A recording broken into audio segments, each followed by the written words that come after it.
Hi, hello friends. Welcome to ISC. Today our discussion AP SI Prelims Mock Test 18 Quant Explanation. Okay.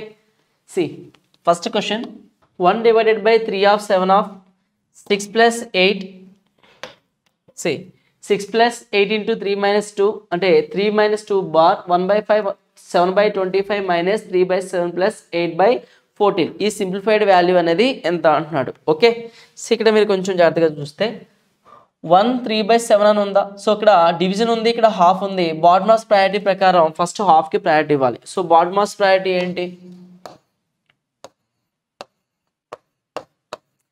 Bracket of first bracket కి priority, next half కి priority, next division, multiplication, addition, subtraction. So ఇక్కడ వి కూడా తీసుకున్నా. వి BODMAS, వి means వెనిక్యులం, bar అంటాం. Bar ఉంటే first దానికి bar కి priority ఇవ్వాలి. సో ఇక్కడ మనం ఫస్ట్ ఇక్కడ ప్లస్ ఉంది కదా, ఈ సింప్లిఫైడ్ వాల్యూ మొత్తం చేసి ప్లస్ చేద్దాం. తర్వాత ఈ సింప్లిఫైడ్ వాల్యూ ఇది మొత్తం సాల్వ్ చేసి ఈ left side part right side part రెండింటిని యాడ్ చేస్తే వచ్చే రిజల్ట్ ఎంత అనేది చెప్పాలి ఇప్పుడు. ఓకే. సో ఇక్కడ 3 - 2 చూద్దాం. ఫస్ట్ బార్ ప్రయారిటీ ప్రకారం 3 - 2 చూద్దాం. 1. సో 8 × 3 ఇక్కడ 8, ఇక్కడ 3 - 2 1 ఉంది. 8 × 1 8, 8 + 6 ఎంత 14. సో నెక్స్ట్ హాఫ్ ప్రయారిటీ ఇవ్వాలి కదా, హాఫ్ 3/7 ఇంటి మొత్తం వాల్యూ నీకు ఎంత వచ్చింది 14 వచ్చింది. 7 1s are 7 2s are 3 2s are 6 అంటే 1/6 వచ్చిందా.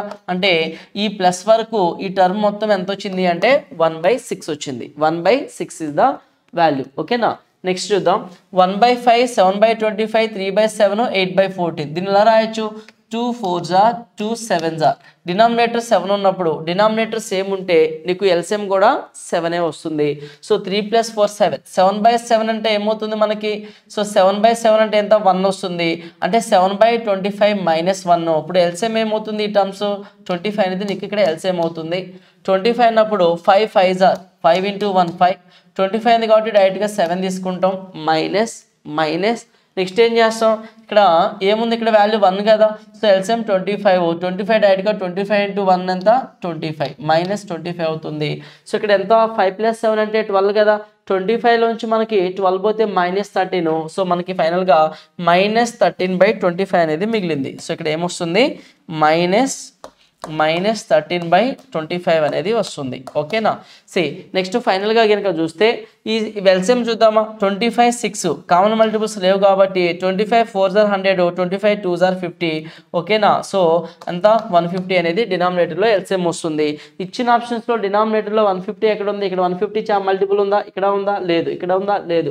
సో ఒకటే ఉంది డినామినేటర్లో 150 అయినా అవ్వాలి లేదా 150 మల్టిపుల్ అయినా అవ్వాలి డినామినేటర్లో. అలా ఉన్నది మనకి ఒకటే ఆప్షన్. సో ఎల్సిఎం కనుక చూస్తే 6 అనేది ఎగ్జాక్ట్గా ఎన్ని టైమ్స్ పోతుంది? 25 టైమ్స్. 25 1s are 25 అవుతుంది. -25 ఎన్ని టైమ్స్ పోతుంది? ఇక్కడ 6 టైమ్స్. 13 6s are ఎంత 78 అవుతుంది. 78 అంటే మీకు చూడండి ఇక్కడ -53 పోతుందా. అంటే 78లో 25 పోతే మిగిలింది -53. -53/150 అనేది కరెక్ట్ ఆన్సర్ అవుతుంది. సో ఆన్సర్ ఏంటి? 4th option. క్లియర్ కదా. నెక్స్ట్ క్వశ్చన్ చూద్దాము. 2² 3³ 5/5. 2³ 3² 5² into 7. 2/4 3/4 into 5 into 11 11 into 7². What is the HCF అన్నాడు. సో ఇది హెచ్సిఎఫ్ ఫైండ్ అవుట్ చేశాడు. ఎలా ఫైండ్ అవుట్ చేశాడు? ప్రైమ్ ఫ్యాక్టరైజేషన్ మెథడ్ యూస్ చేసి హెచ్సిఎఫ్ వాల్యూస్కి, అంటే ఒక నెంబర్కి ఫ్యాక్టర్స్ ప్రైమ్ ఫ్యాక్టర్స్ ఎలా వస్తాయో అలా ఎక్స్ప్రెస్ చేశాడు. ఇందులోంచి మనకి హెచ్సిఎఫ్ కావాలి అంటే ఫస్ట్ మనకి ఇది ఒక సెట్ ఇచ్చాడు, ఇదొక కాంబినేషన్ ఇచ్చాడు, అలాగే ఇదొక మొత్తం 3 సెట్స్ ఇచ్చాడు. మొత్తం 3 సెట్స్. ఆ 3 సెట్స్లో మనకి కామన్గా ఉన్నటువంటి ప్రైమ్ నెంబర్స్ చూసుకోవాలి. 2 3 5 2 3 5 2 3 5 అన్నిట్లో కామన్గా 2 3 5 మాత్రమే ఉన్నాయి. ఓకేనా. సో ఆ వాల్యూస్ తీసుకోండి 2 3 5. నెక్స్ట్ ఏంటంటే పవర్లో లోయెస్ట్ పవర్ ఏదైతే ఉందో దాన్నే తీసుకోవాలి హెచ్సిఎఫ్లో. ఎల్సిఎంలో ఏమని తీసుకుంటాం? ఈ ప్రైమ్ నెంబర్స్ అన్నీ తీసుకుంటాం. కామన్ ఉన్నాయి కాకుండా ఎల్సిఎం ఫైండ్ అవుట్ చేసేటప్పుడు అన్ని ప్రైమ్ నెంబర్స్ తీసుకుంటాం, పవర్లో హైయెస్ట్ తీసుకుంటాం. కానీ హెచ్సిఎఫ్లో ఏం చేస్తామంటే కామన్గా ఉన్న ప్రైమ్ నెంబర్సే తీసుకుంటాం, పవర్లో లోయెస్ట్ పవర్కి ప్రయారిటీ ఇస్తాం. సో ఇక్కడ 2లో లోయెస్ట్ పవర్ ఎక్కడ ఉంది? ఇక్కడ 2/4 2³ 2². 3 కాంబినేషన్లో చూడండి 3² అనేది లోయెస్ట్ పవర్ ఉంది. నెక్స్ట్ 5 కాంబినేషన్లో ఇక్కడ 5/1 కదా, 5/1. సో ఏమవుతుంది మనకి 2 2s are 4, 3² ఎంత 9, 4 5s are ఎంత 20.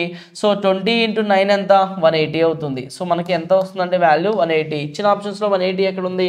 ఫస్ట్ ఆప్షన్లో ఉంది. So HCF value is 180. Clear కదా. సో మనకి 4 5 20 9 into 20 ఎంత అంటే 180. క్లియర్ కదా.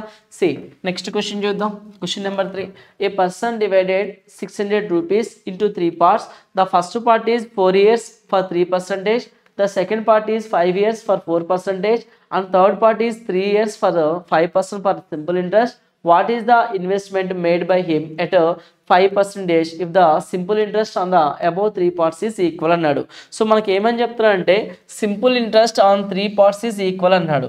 అంటే ఒక 600 రూపీస్ని 3 partsగా డివైడ్ చేసి ఫస్ట్ పార్ట్ని కొంత టైం పీరియడ్ కొంత రేట్ ఆఫ్ ఇంట్రెస్ట్కి, సెకండ్ పార్ట్ని కొంత టైం పీరియడ్ కొంత రేట్ ఆఫ్ ఇంట్రెస్ట్, అలాగే థర్డ్ పార్ట్ కొంత టైం పీరియడ్ కొంత రేట్ ఆఫ్ ఇంట్రెస్ట్కి ఇచ్చిన తర్వాత, సో ఇచ్చినప్పుడు కొంత టైం పీరియడ్ వచ్చిన తర్వాత ఆ 3 parts మీద వచ్చేటువంటి ఇంట్రెస్ట్ అనేవి ఈక్వల్ అంటున్నాడు. ఈ కాంబినేషన్ వచ్చినప్పుడు మనం ఏం అప్లై చేస్తామంటే సింపుల్ ఇంట్రెస్ట్ అక్కడ 2 కండిషన్స్ ఉన్నాయి. When simple interest are equal, when amounts are equal. So simple interest are equal అన్నప్పుడు ఏం తీసుకుంటామంటే P1 P2 P3 is equal to so 1/T1 R1 1/T2 R2. ఓకేనా. So next 1/T3 R3 combination మనం use చేస్తాం. So ఇప్పుడు first principal P1, second principal P2, third principal P3 అంటే 600ని 3 partsగా డివైడ్ చేశాడు. క్లియర్ కదా. See first part time period rate of interest కనుక చూస్తే 4 years 3%, 4 3s 12 అవుతుందా. సెకండ్ పార్ట్ చూద్దామా. నెక్స్ట్ రెండో భాగం 4% 5 years అంటే 20% అవుతుంది. నెక్స్ట్ థర్డ్ పార్ట్ కనుక చూస్తే 5% 3 years, 5 3s ఎంత 15 అవుతుంది. ఓకేనా. సో 15 ఎల్సిఎం కనుక చూస్తే 12 20 15 60 ఎల్సిఎం అవుతుంది.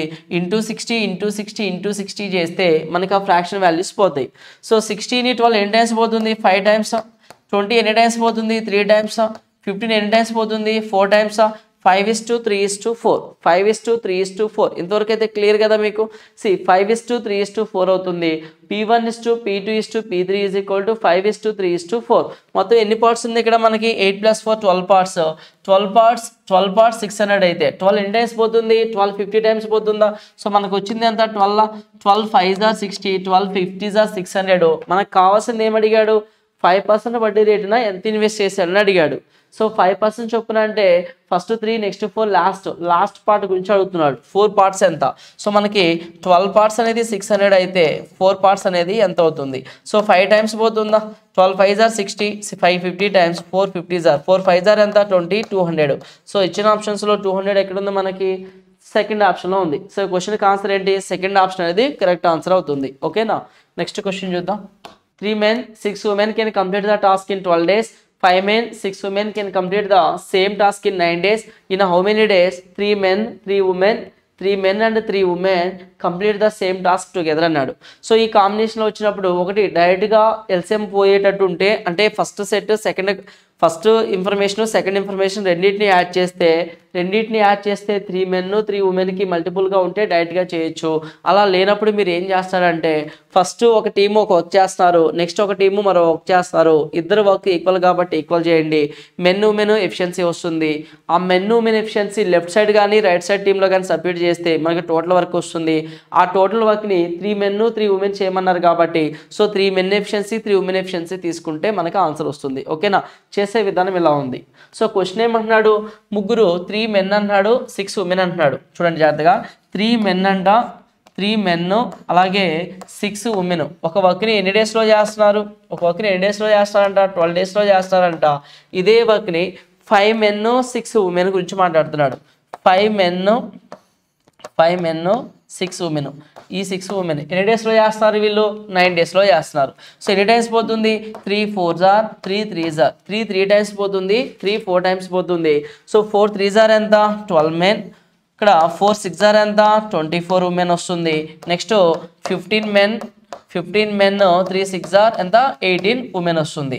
సో ఇక్కడ 12 men ఉంది 15 men ఉంది. ఈ 12 అవతలకి వెళ్తే 3 men అవుతుందా. సో అవతలకి వెళ్తే ఏమొస్తుంది 3 men వస్తుంది. 24 18 కనుక యువతలకు వస్తే ఏమవుతుంది వాల్యూ 18 యువతలకు వస్తే అంటే 18 పోతే 6 women అవుతుంది. 3 1s 3 2s అవుతుంది. women by men is equal to 1/2 2 అవుతుంది 1/2. So men efficiency each men efficiency 2 ఉంది, ఈచ్ ఉమెన్ ఎఫిషియన్సీ వచ్చేసరికి 1 వచ్చింది. క్లియర్ కదా. సో ఇప్పుడు మనకి left side right side substitute చేస్తే మనకి టోటల్ వరకు వస్తుంది. నేను లెఫ్ట్ సైడ్ సబ్స్టిట్యూట్ చేస్తున్నా. మెన్ ఎఫిషియన్సీ 2, 3 2s ఎంత 6, 6 1s ఎంత 6, 6 + 6 ఎంత 12, 12 × 12 ఎంత. సో 12 × 12 అనేది మనకి టోటల్ వర్క్ అవుతుంది. 12 × 12 అనేది ఈ వర్క్ని ఇప్పుడు ఎవరు చేయాలంట, 3 men 3 women అన్నాడు. 3 men 3 women. 3 men ఒక్కో men efficiency 2, 3 2s are 6, 3 women ఒక్కొక్క ఉమెన్ ఎఫిషియన్సీ 1, 3 1s are 3, 6 + 3 ఎంత 9 వస్తుంది. 6 + 3 ఎంత 9. So 3 4s are 3 3s are again 3 1s are 3 4s are 4 4s are ఎంత 16 days పడుతుంది.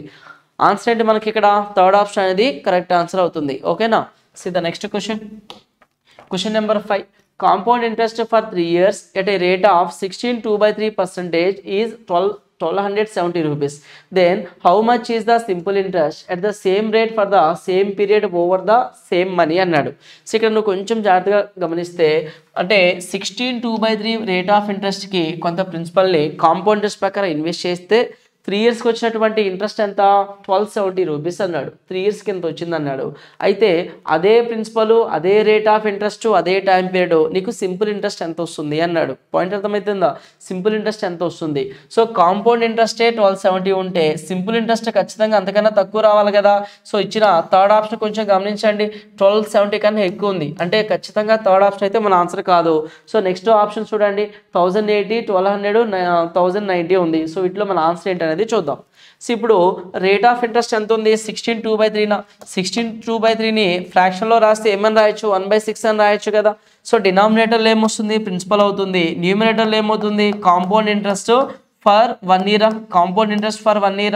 సో 3 years అన్నాడు. టైం పీరియడ్ ఎంత ఇచ్చాడు 3 years అన్నాడు. కాబట్టి ప్రిన్సిపల్ అనేది ఏమవుతుందంటే ప్రిన్సిపల్ 6 parts కాస్త 3 times వేస్తే 216 అవుతుందా.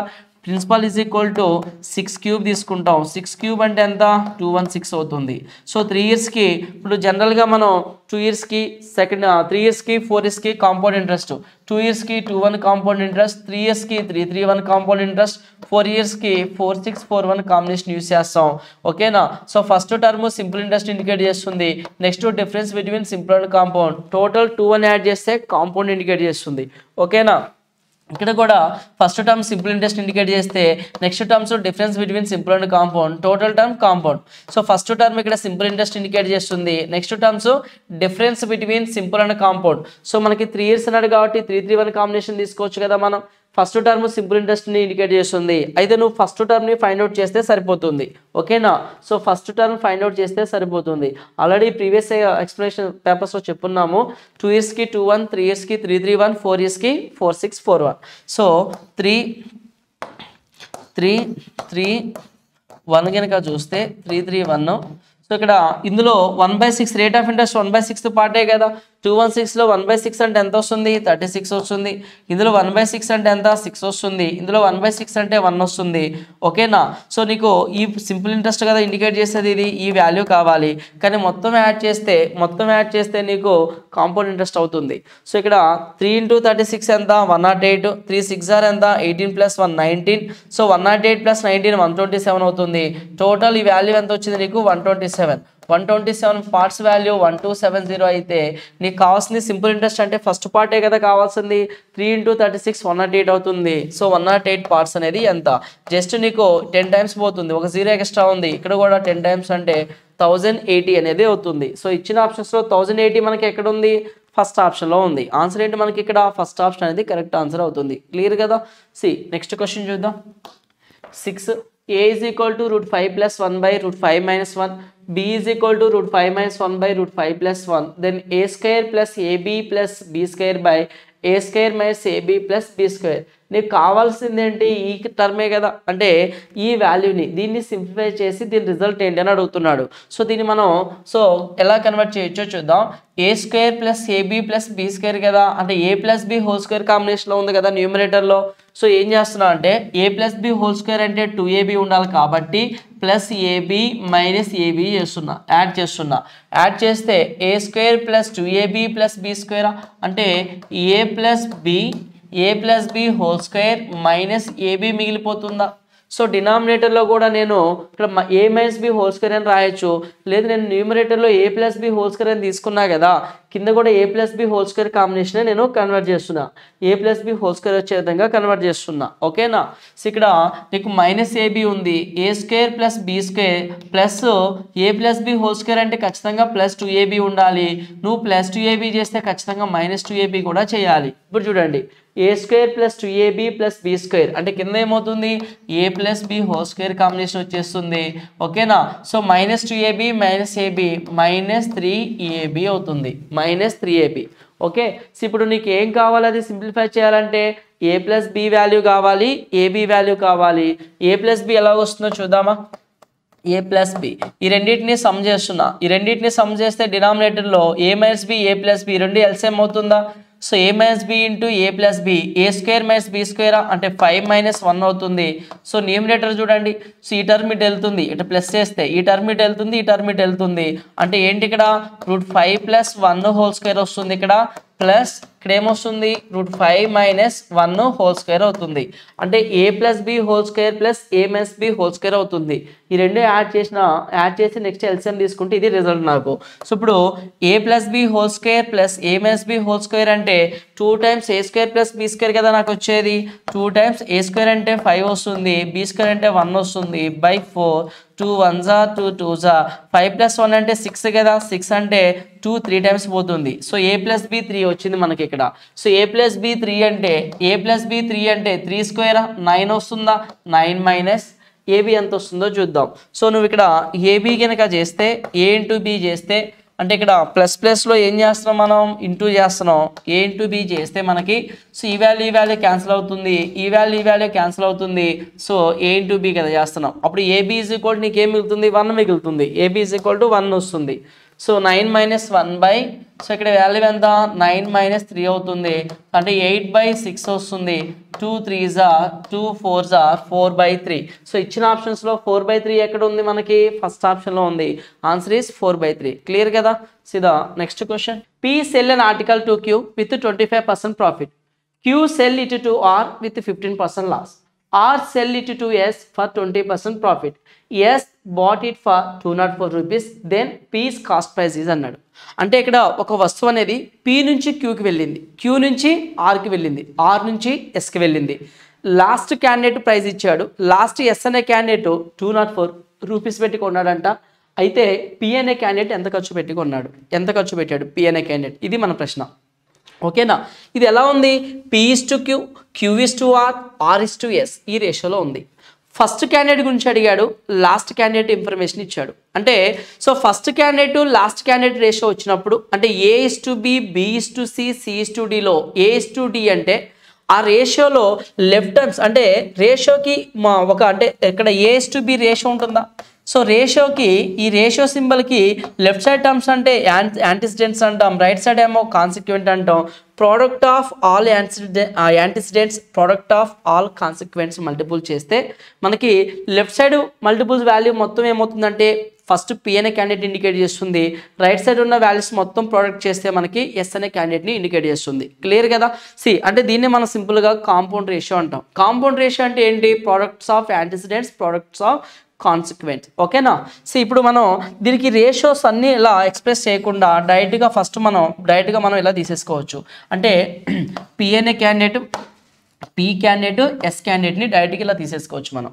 సో ఇప్పుడు చూద్దాం, P sell an article to Q with 25% profit. 25% profit అంటే 1/4 ఫ్రాక్షన్ అంటే 4 కొన్నాడు 5కి అమ్మాడు, ఎవరికి Qకి అమ్మాడు. Next Q sell it to R with 15% loss. 15% లాస్ని ఫ్రాక్షన్లో కన్వర్ట్ చేస్తే బై 100 అంటాం, పర్సెంట్ అంటే by 100. 5 3s are 5 20s are అంటే ఇక్కడ P అనే క్యాండిడేట్ 20 అంటే Q అనే క్యాండిడేట్ 20 రూపీస్ పెట్టి కొన్నాడు, 17 రూపీస్కి సేల్ చేశాడు, ఎవరికి Rకి సేల్ చేశాడు. సో రేషియోస్లో ఇవి లెఫ్ట్ సైడ్ ఉండేవన్నీ Pకి సంబంధించినవి, రైట్ సైడ్ ఉండేవన్నీ Sకి సంబంధించినవి, అందుకే ఇలా రాస్తున్నా. క్లియర్ కదా. నెక్స్ట్ తర్వాత R sell it to S 20% profit అన్నాడు. ఆర్ అనే క్యాండిడేట్ ఎస్కి 20% ప్రాఫిట్ కమ్మాడంట. 20% ఫ్రాక్షన్ ఎలా రాసిచ్చు? 1/5గా తీసుకుంటాం. 25 ఆర్ 100 అంటే ఇక్కడ 5 కొన్నాడు, ప్రాఫిట్ కమ్మాడు కదా, అంటే 6 పార్ట్స్ కమ్మాడు. అంటే ఎస్ అనే అంటే ఆర్ అనే క్యాండిడేట్ ఎస్ అనే క్యాండిడేట్కి 5:6 రేషియోలో సేల్ చేశాడు. క్లియర్ కదా. సో నెక్స్ట్ ఇక్కడ ఏమంటున్నాడంటే ఎస్ బాట్ ఇట్ ఫర్ 240 అంటే ఎస్ వాల్యూ అనేది 240 అయితే మనకి పి వాల్యూ ఎంత ఇలా డైరెక్ట్గా వచ్చేస్తుంది. క్లియర్ కదా. సో ఇక్కడ మనం చూస్తే ఇక్కడ సింప్లిఫై చేస్తే ఇక్కడ 5 క్యాన్సిల్ అయిపోతుందా. So next 2 3s are 2 10s are పోతుందా. 10 into 4 ఎంత 40 అవుతుంది. ఓకేనా. 10 into 4 40, 17 3s are ఎంత 51. ఈ 51 పార్ట్స్ ఎంత ఇచ్చాడు క్వశ్చన్లో మనకి 204 రూపీసా. ఈ 51 అనేది ఎవరిది? ఎస్ వాల్యూదే కదా. ఎస్ అనే క్యాండిడేట్ ఎంత ఖర్చు పెట్టాడు? 51 పార్ట్స్ ఖర్చు పెట్టాడు. ఆ వాల్యూ 204 అంటున్నాడు. అయితే పి అనే క్యాండిడేట్ ఎంత ఖర్చు పెట్టాడు? ఎగ్జాక్ట్గా ఎన్ని టైమ్స్ పోతుంది? 5 4s are 50 4s are 200, 1 4s are 4, 40 4s are ఎంత అంటే 160 రూపీస్ అవుతుంది. అంటే ఇక్కడ మనకి పి అనే క్యాండిడేట్ ఎంత ఖర్చు పెట్టాడు? 160 రూపీస్ ఖర్చు పెట్టాడు. ఆన్సర్ ఏంటంటే third option. A grocer bought 80 kg of sugar at 13.50 per kg and mixed it with 120 kg of sugar at 16 per kg. At what rate per kg should it be sold if he get 16% profit అన్నాడు. So ఇక్కడ మనం అర్థం చేసుకోవాల్సింది ఏంటి అంటే ఇక్కడ 80 కిలోల షుగర్ని పర్ కేజీ 13.50 రూపీస్ చొప్పున కొన్నాడు. ఓకేనా. 80 kg షుగర్ ఉంది, పర్ కేజీ ఎంత 13.50 పెట్టి కొన్నాడు. నెక్స్ట్ ఏం చేసిందంటే మరో రకం 120 kg షుగర్ని పర్ కేజీ 16 రూపీస్ పెట్టి కొన్నాడు. సో ఇప్పుడు ఏం చేయమంటున్నాడు? ఈ రెండింటిని మిక్స్ చేసిన తర్వాత ఈ 80 kgs 180 kgs రెండు మిక్స్ చేసి పర్ కేజీ నువ్వు ఎంత కమ్మితే నీకు 16% ఎంత ప్రాఫిట్ అన్నాడండి? 16% ప్రాఫిట్ వస్తుంది. పర్ కేజీ ఎంత కమ్మితే నీకు 16% ప్రాఫిట్ వస్తుంది అని అడుగుతున్నాడు. ఓకేనా. క్లియర్ కదా.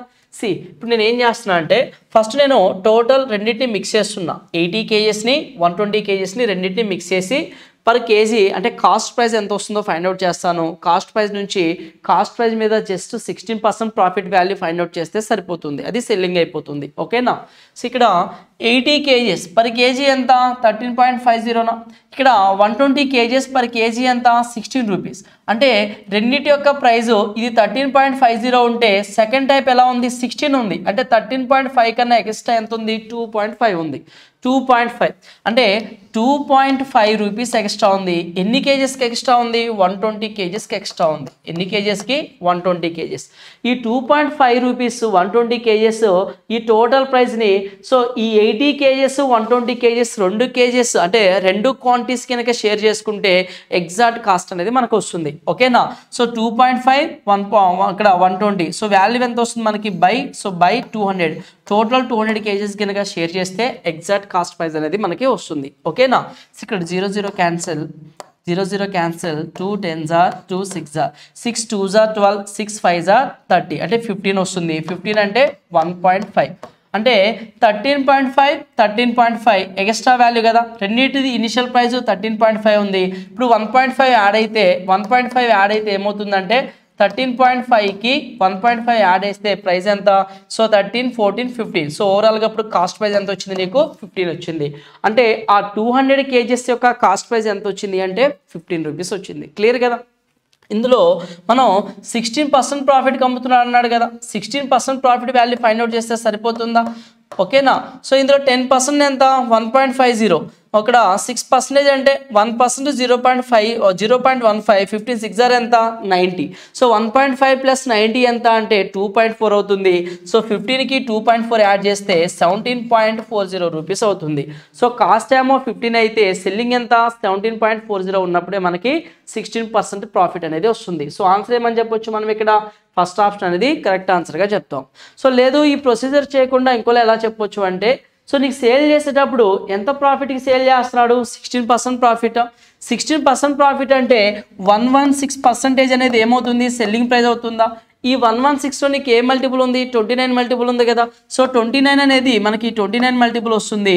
సో ఎన్ని టైమ్స్ పోతుందంటే ఇక్కడ 2 4 టైమ్స్ పోతుంది చూడండి. 2 4s are 8, 9 4s are 36, 29 into 4 29 multiple ఉంది 116లో. ఇచ్చిన ఆప్షన్స్లో కూడా ఖచ్చితంగా 29 మల్టిపులే ఉండాలి. సో ఇచ్చిన ఆప్షన్స్లో ఒక ఫస్ట్ ఆప్షన్ నీకు 21 మల్టిపుల్ అవుతుంది. సో 21 ఎన్ని టైమ్స్ పోతుంది అంటే మనకి ఇక్కడ 2 6s are 12, 9 6s are 54 ఎగ్జాక్ట్గా 6 టైమ్స్ పోతుంది. 29 అనేది ఎగ్జాక్ట్గా 6 టైమ్స్ పోతుంది. నువ్వు 29 మల్టిపుల్ అయినా చెక్ చేసుకో, లేదు అంటే ఇక్కడ ప్రొసీజర్ అయినా చెయ్యి. ఓకేనా. Rupees 1 rupee 50 paisa 25 paisa coins in a bag is 3:8:4. If the total value of coins in the bag is 80 rupees, then what is the total number of coins in the bag and how many rupee coins are there అన్నాడు. So total coins ఎన్ని ఉన్నాయి, 1 rupee coins ఎన్ని ఉన్నాయి అన్నాడు. ఓకేనా. So ఇక్కడ rupees కనుక చూస్తే మనకి 1 రూపీ కాయిన్స్ ఉన్నాయి, 50 పైసా అంటే హాఫ్ రూపీ కాయిన్స్, 25 పైసా అంటే 1/4 రూపీ కాయిన్స్. ఓకేనా. సో ఈ రూపీస్ ఇవి. కాయిన్స్ రేషియో కనుక చూస్తే ఎలా ఉంది మనకి, కాయిన్స్ రేషియో 3:8:3:8:4 ఉండాలి, 3:8:4. ఓకేనా. సో నెక్స్ట్ వాల్యూ కనుక చూస్తే సో కాయిన్స్ ఇక్కడ రూపీస్ ఇలా ఉన్నాయి, కాయిన్స్ రేషియో ఇలా ఉన్నాయి. సో 1 రూపీ కాయిన్స్ ఎన్ని ఉన్నాయి, 3 ఉన్నాయి. సో 3 into 1 ఎంత, 3 రూపీసా. అలాగే 8 కాయిన్స్ ఉన్నాయి, హాఫ్ రూపీ కాయిన్స్ 8 కాయిన్స్ ఉన్నాయి అంటే రూపీస్ వాల్యూ చూస్తే 4 రూపీస్ అవుతుందా. నెక్స్ట్ 1/4 రూపీస్ అంటే 25 పైసా కాయిన్స్ 4 ఉన్నాయి, 1/4 రూపీ 4 ఉన్నాయి అంటే ఇక్కడ వాల్యూ 1 ఇండికేట్ చేస్తుందా. 1/4 ఇంటూ 1/2 into 8 అంటే 4, 1 into 3 అంటే 3, నెక్స్ట్ 1/4 into 4 అంటే 1. సో 3 + 4 7 + 1 8. సో ఈ 8 రూపీస్ ఫామ్ అవడానికి 8 రూపీస్ మనకి దేని గురించి అడిగాడు క్వశ్చన్లో, దేని గురించి అడిగాడు, మొత్తం నాణ్యాలు ఎన్ని ఉన్నాయి, అలాగే రూపాయి నాణ్యాలు ఎన్ని ఉన్నాయి అన్నాడు. మొత్తం నాణ్యాలు ఎన్ని ఉన్నాయి, రూపాయి నాణ్యాలు ఎన్ని ఉన్నాయని అడిగాడు. క్లియర్ కదా. సో ఇక్కడ 8 రూపీస్ ఫామ్ అవడానికి 1 రూపీ కాయిన్స్ ఎన్ని యూజ్ అయినాయి మనకి, 3 కాయిన్స్ యూజ్ అయినాయా, 3 కాయిన్స్ యూజ్ చేసినాం. అలాంటిది టోటల్ బ్యాగ్లో ఎంత ఉంది, 80 రూపీస్ ఉంది కదా. ఈ 80 రూపీస్ ఫామ్ అవడానికి ఎన్ని కాయిన్స్ యూజ్ చేయొచ్చు. 8 అనేది ఎగ్జాక్ట్గా ఎన్ని టైమ్స్ పోతుంది, 8 10s are 18, 3 10s are ఎంత 30 అవుతుంది. అంటే 1 రూపీ కాయిన్స్ మనం ఎన్ని యూజ్ చేసినాం, 30 యూజ్ చేసినాం. పాయింట్ అర్థమవుతుందా. 1 రూపీ కాయిన్స్ ఎన్ని యూజ్ చేసినాం, 30 యూజ్ చేసినాం. 3 parts 30. ఫస్ట్ మనకి ఖచ్చితంగా అంటే కాయిన్స్ రూపంలో చూస్తే 30 ఉండాలి. ఇక్కడ 30 ఉంది, ఇక్కడ 30 ఉంది. ఈ రెండు ఆప్షన్స్ ఎలిమినేట్ చేయొచ్చు కదా. 40 60 ఉంది. సో ఫస్ట్ ఏమో టోటల్ కాయిన్స్ ఇచ్చాడు, నెక్స్ట్ ఏమో 1 రూపీ కాయిన్స్ అన్నాడు. సో ఇక్కడ 30, ఇక్కడ 30 ఉంది. ఇప్పుడు చూద్దాం. 3 parts 30 అయితే సో 8 + 4 ఎంత, 12 + 3 ఎంత 15. 3 into 10 30, 15 into 10 ఎంత 150. సో ఖచ్చితంగా టోటల్ కాయిన్స్ ఏమో 150 వస్తున్నాయి, 1 రూపీ కాయిన్స్ ఏమో 30 వస్తున్నాయి. ఈ కాంబినేషన్ ఉన్న ఆప్షన్ ఏముంది మనకి, ఫస్ట్ ఆప్షన్ ఉంది. పాయింట్ అర్థమవుతుందా. అంటే నీకు 1 రూపీ కాయిన్స్ 3 parts 30 అయితే 3 parts 30 అయితే 15 parts ఎంత అంటే 150. 150 30 అనేది కరెక్ట్ ఆన్సర్. ఓకేనా. క్లియర్ కదా. Next question number 10. Gagan reduced the present age by 6 and divided the rest by 18 అన్నాడు. The result was the age of his grandson Anup అన్నాడు. Anup is 2 years younger than Madan, who is 5 years old. Then Gagan's present age is. అయితే గగన్ యొక్క ప్రస్తుత వయసు ఎంత అంటున్నాడు. So ఇక్కడ Gagan reduce the present age by 6 అన్నాడా. సో గగన్ యొక్క ప్రజెంట్ ఏజ్ మనకు తెలియదు కాబట్టి నేను ఏ ఇయర్స్ అంటున్నా, ఆ ఏ ఇయర్స్లో నుంచి 6 ఇయర్స్ని రెడ్యూస్ చేస్తున్నా. 6 ఇయర్స్ని రెడ్యూస్ చేసి ఆ రిమైనింగ్ వాల్యూ ఎంత, ఏమైనా 6 కదా రిమైనింగ్. దీన్ని దేంతో డివైడ్ చేయమంటున్నాడు, 18తో డివైడ్ చేస్తే ఎవరేజ్ వస్తుందంట, the result age of his grandson Anoop is came అన్నాడు. సో అనూప్ ఏజ్ అనేది వస్తుంది. అనూప్ ఏజ్ ఎలా ఉందంట, Anoop is 2 years younger than Madan, who is 5 years అన్నాడు. సో మదన్ కన్నా 2 సంవత్సరాలు చిన్న. సో మదన్ ఏజ్ 5 years అన్నాడు. 5 yearsకి 2 సంవత్సరాలు తక్కువ అంటే 3 years. అనూప్ ఏజ్ 3 years అని తెలుస్తుందా. సో 18 అవతలకి వెళ్తే 18 3s are ఎంత 54. So a - 6 = 54. ఈ 6 - 6 అవతలకి వెళ్తే +6, 54 + 6 ఎంత 60 అవుతుంది. ఓకేనా. సో మనకి ఎవరిది వచ్చింది, మనకి ఇప్పుడు గగన్ యొక్క ప్రస్తుత వయసు 60 సంవత్సరాలని వచ్చింది. క్వశ్చన్ ఏం అడిగాడు, గగన్ యొక్క ప్రస్తుత వయసు ఎంత. సో 60. ఆన్సర్ ఏమవుతుంది మనకి ఇక్కడ, సెకండ్ ఆప్షన్ అది కరెక్ట్ ఆన్సర్ అవుతుంది. ఓకేనా. నెక్స్ట్ క్వశ్చన్ చూద్దాం. Question number 11. B took 3 times the time it took A and C to do the task together. C took 2 times the time it took A and B together. A and B to do the task together. The three will complete the work together in 10 days. How many days does each person take separately for that work అన్నాడు. ABC ఇండివిజువల్గా work చేస్తే అదే total work ABC ఇండివిజువల్గా work చేస్తే ఎంత టైంలో work అనేది finish అవుతుంది అంటున్నాడు. ఓకేనా. సో ఇప్పుడు డేటా కనుక చూస్తే మనం ఇక్కడ ఏం చెప్తున్నాడు అంటే బి అనే క్యాండిడేట్ ఏ మరియు సికి ఎంత టైం అయితే పడుతుందో దానికి 3 టైమ్స్ తీసుకుంటున్నాడంట. సో బి ఇక్కడ ఏ అండ్ సికి ఎంత టైం అయితే పడుతుందో దానికి 3 టైమ్స్ అంట. సో టైం రేషియో 3:1 అంటే అప్పుడు ఎఫిషియన్సీ రేషియో 1:3నా. నేను డైరెక్ట్గా ఎఫిషియన్సీ రేషియోని తీసుకుంటున్నా. 3:1 అనేది టైం రేషియో, దాన్ని రివర్స్ చేస్తే ఎఫిషియన్సీ రేషియో. నెక్స్ట్ ఏమన్నాడు, C2 2 టైమ్స్ అన్నాడు. దాన్ ఏ అండ్ బి అన్నాడు. ఏకి బికి పట్టే టైం కన్నా సి 2 టైమ్స్ అన్నాడు. 2:1 కాస్త 1:2 ఎఫిషియన్సీ రేషియో అనొచ్చా. సో ఇక్కడ ఏబిసి ముగ్గురు ఎఫిషియన్సీ 4 ఉంది. ఏబిసి ముగ్గురు ఎఫిషియన్సీ ఎంత ఉంది ఇక్కడ మనకి 1 2 3నే ఉంది. ఇక్కడేమో 4 ఉంది, ఇక్కడేమో 3 ఉంది. సో మొత్తం ఎఫిషియన్సీ ఈక్వల్ ఉందా రెండు కేసెస్లో. ఇక్కడ ఎవరైతే వర్క్ చేస్తున్నారో ఇక్కడ కూడా వాళ్ళే వర్క్ చేస్తున్నారు. ఇక్కడ ఎంత ఎఫిషియన్సీ అయితే ఉండాలో ఇక్కడ అంత ఎఫిషియన్సీ ఉండాలి. ఇక్కడేమో 4 ఉంది, ఇక్కడేమో 3 ఉంది. అప్పుడు మీరు ఏం చేస్తారు అంటే ఈ ఇక్కడ ఉన్నటువంటి 3ని ఇక్కడ మల్టిపుల్ చేయండి, ఈ 4ని తీసుకొచ్చి ఇక్కడ మల్టిపుల్ చేయండి. ఓకేనా. 3 1s are 3, 3 3s are 9, 4 1s are 4, 4 2s are 8. ఇప్పుడు చూడండి ఏబీసీ ఎఫిషియన్సీ 12 ఉంది, ఏబీసీ ఎఫిషియన్సీ ఎలా ఉంది 12 ఉంది. సరిపోయిందా. ఏబీసీ ఎఫిషియన్సీలు అనేవి ఈక్వల్గా ఉన్నాయి. ఓకేనా. అంటే ఇక్కడ ఫస్ట్ కేసులో ఎంతైతే ఎఫిషియన్సీ ఉందో సెకండ్ కేసులో కూడా మనకి అంతే ఎఫిషియన్సీ ఉంది. పాయింట్ అర్థమైంది కదా. సో బి ఎఫిషియన్సీ 3 ఉంది, ఏ ప్లస్ సి వచ్చేసరికి 9 ఉంది. ఇక్కడ సి ఎఫిషియన్సీ 4 ఉందా. సి 4 అంటే ఇప్పుడు ఏ ఎఫిషియన్సీ 5 కదా.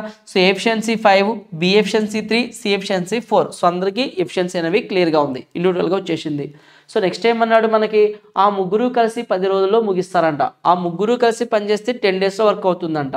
సో 10 డేస్ ముగ్గురు ఎఫిషియన్సీ ఎంత 12 కదా. 12 × 10 ఎంత 120 అనేది మనకి టోటల్ వర్క్ అనేది వస్తుంది.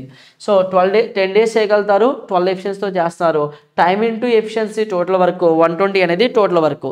సో ఇప్పుడు ఏనే క్యాండిడేట్ 120 వర్క్ చేస్తే 8 డేస్ పడుతుంది. ఏ ఎఫిషియన్సీ ఎంత 5 ఎఫిషియన్సీ కదా. 5 120ని 5 ఎఫిషియన్సీతో చేస్తే 120/5 తీసుకుంటే 5 2s are 10, 5 4s are 20 అంటే 14 times 14 days 5 2s are 5 4s are 24 days పడుతుంది. సో స్టార్టింగ్లో 24 డేస్ ఉండాలి.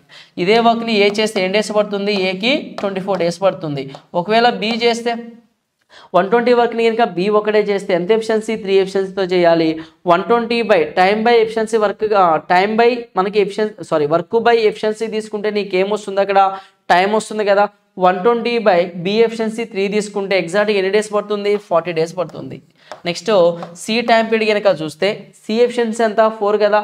120/4 తీసుకుంటే ఎగ్జాక్ట్గా 30 డేస్ పడుతుంది. సో ఇచ్చిన ఆప్షన్స్లో 24 40 30 ఎక్కడ ఉన్నాయో చూడండి. 24 40 30 24 ఉంది, ఇక్కడ ఒక చోటే కాంబినేషన్ ఉంది, మిగతా అన్ని చోట్ల కూడా 24 ఉంది కానీ రిమైనింగ్ లేవు. సో 24 40 30 24 40 50 24 30 50. ఓకే, ఒక ఫస్ట్ కాంబినేషన్ కరెక్ట్గా ఉంది. సో ఆన్సర్ అయితే మనకి ఇక్కడ ఫస్ట్ ఆప్షన్ అనేది కరెక్ట్ ఆన్సర్ అవుతుంది. ఓకేనా. So the next question number 12. The midpoints between the sides AB, BC, CD, DA in a square ABCD are P, Q, R and S respectively. With each side length 2 centimeters and 1 centimeter radius. Each of R were drawn as shown in the diagram. However, P, Q, R, S map area అన్నాడు. So మనకి ఇక్కడ ఏం చెప్తున్నాడు అంటే ఇక్కడ చూడండి ఒక square ఇచ్చాడు మనకి. ఇక్కడ ఏబిసిడి అనే ఒక స్క్వేర్ ఇచ్చాడు. PQRS అనేవి పాయింట్స్ మిడ్ పాయింట్స్ అంటున్నాడు. ఆ 4 సైడ్స్ యొక్క మిడ్ పాయింట్స్ ఏంటి PQRS అంటున్నాడు.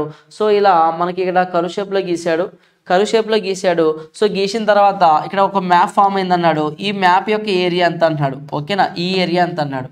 ఈ ఏరియా ఎంత అంటే టోటల్ స్క్వేర్ ఏరియాలో నుంచి ఈ ఒక్కొక్క సెక్టార్ని రిమూవ్ చేయాలా, అంటే ఒక్కొక్క శాపం ఏరియా రిమూవ్ చేయాలా. ఒక్కొక్క శాపం ఎన్ని డిగ్రీస్ ఫామ్ చేస్తుంది 90 డిగ్రీసా, అలాంటిది 90 డిగ్రీస్. సో 90 డిగ్రీస్ ఫామ్ చేస్తుంది. సో ఎన్ని ఉన్నాయి అలాంటి 4 పార్ట్స్ ఉన్నాయి.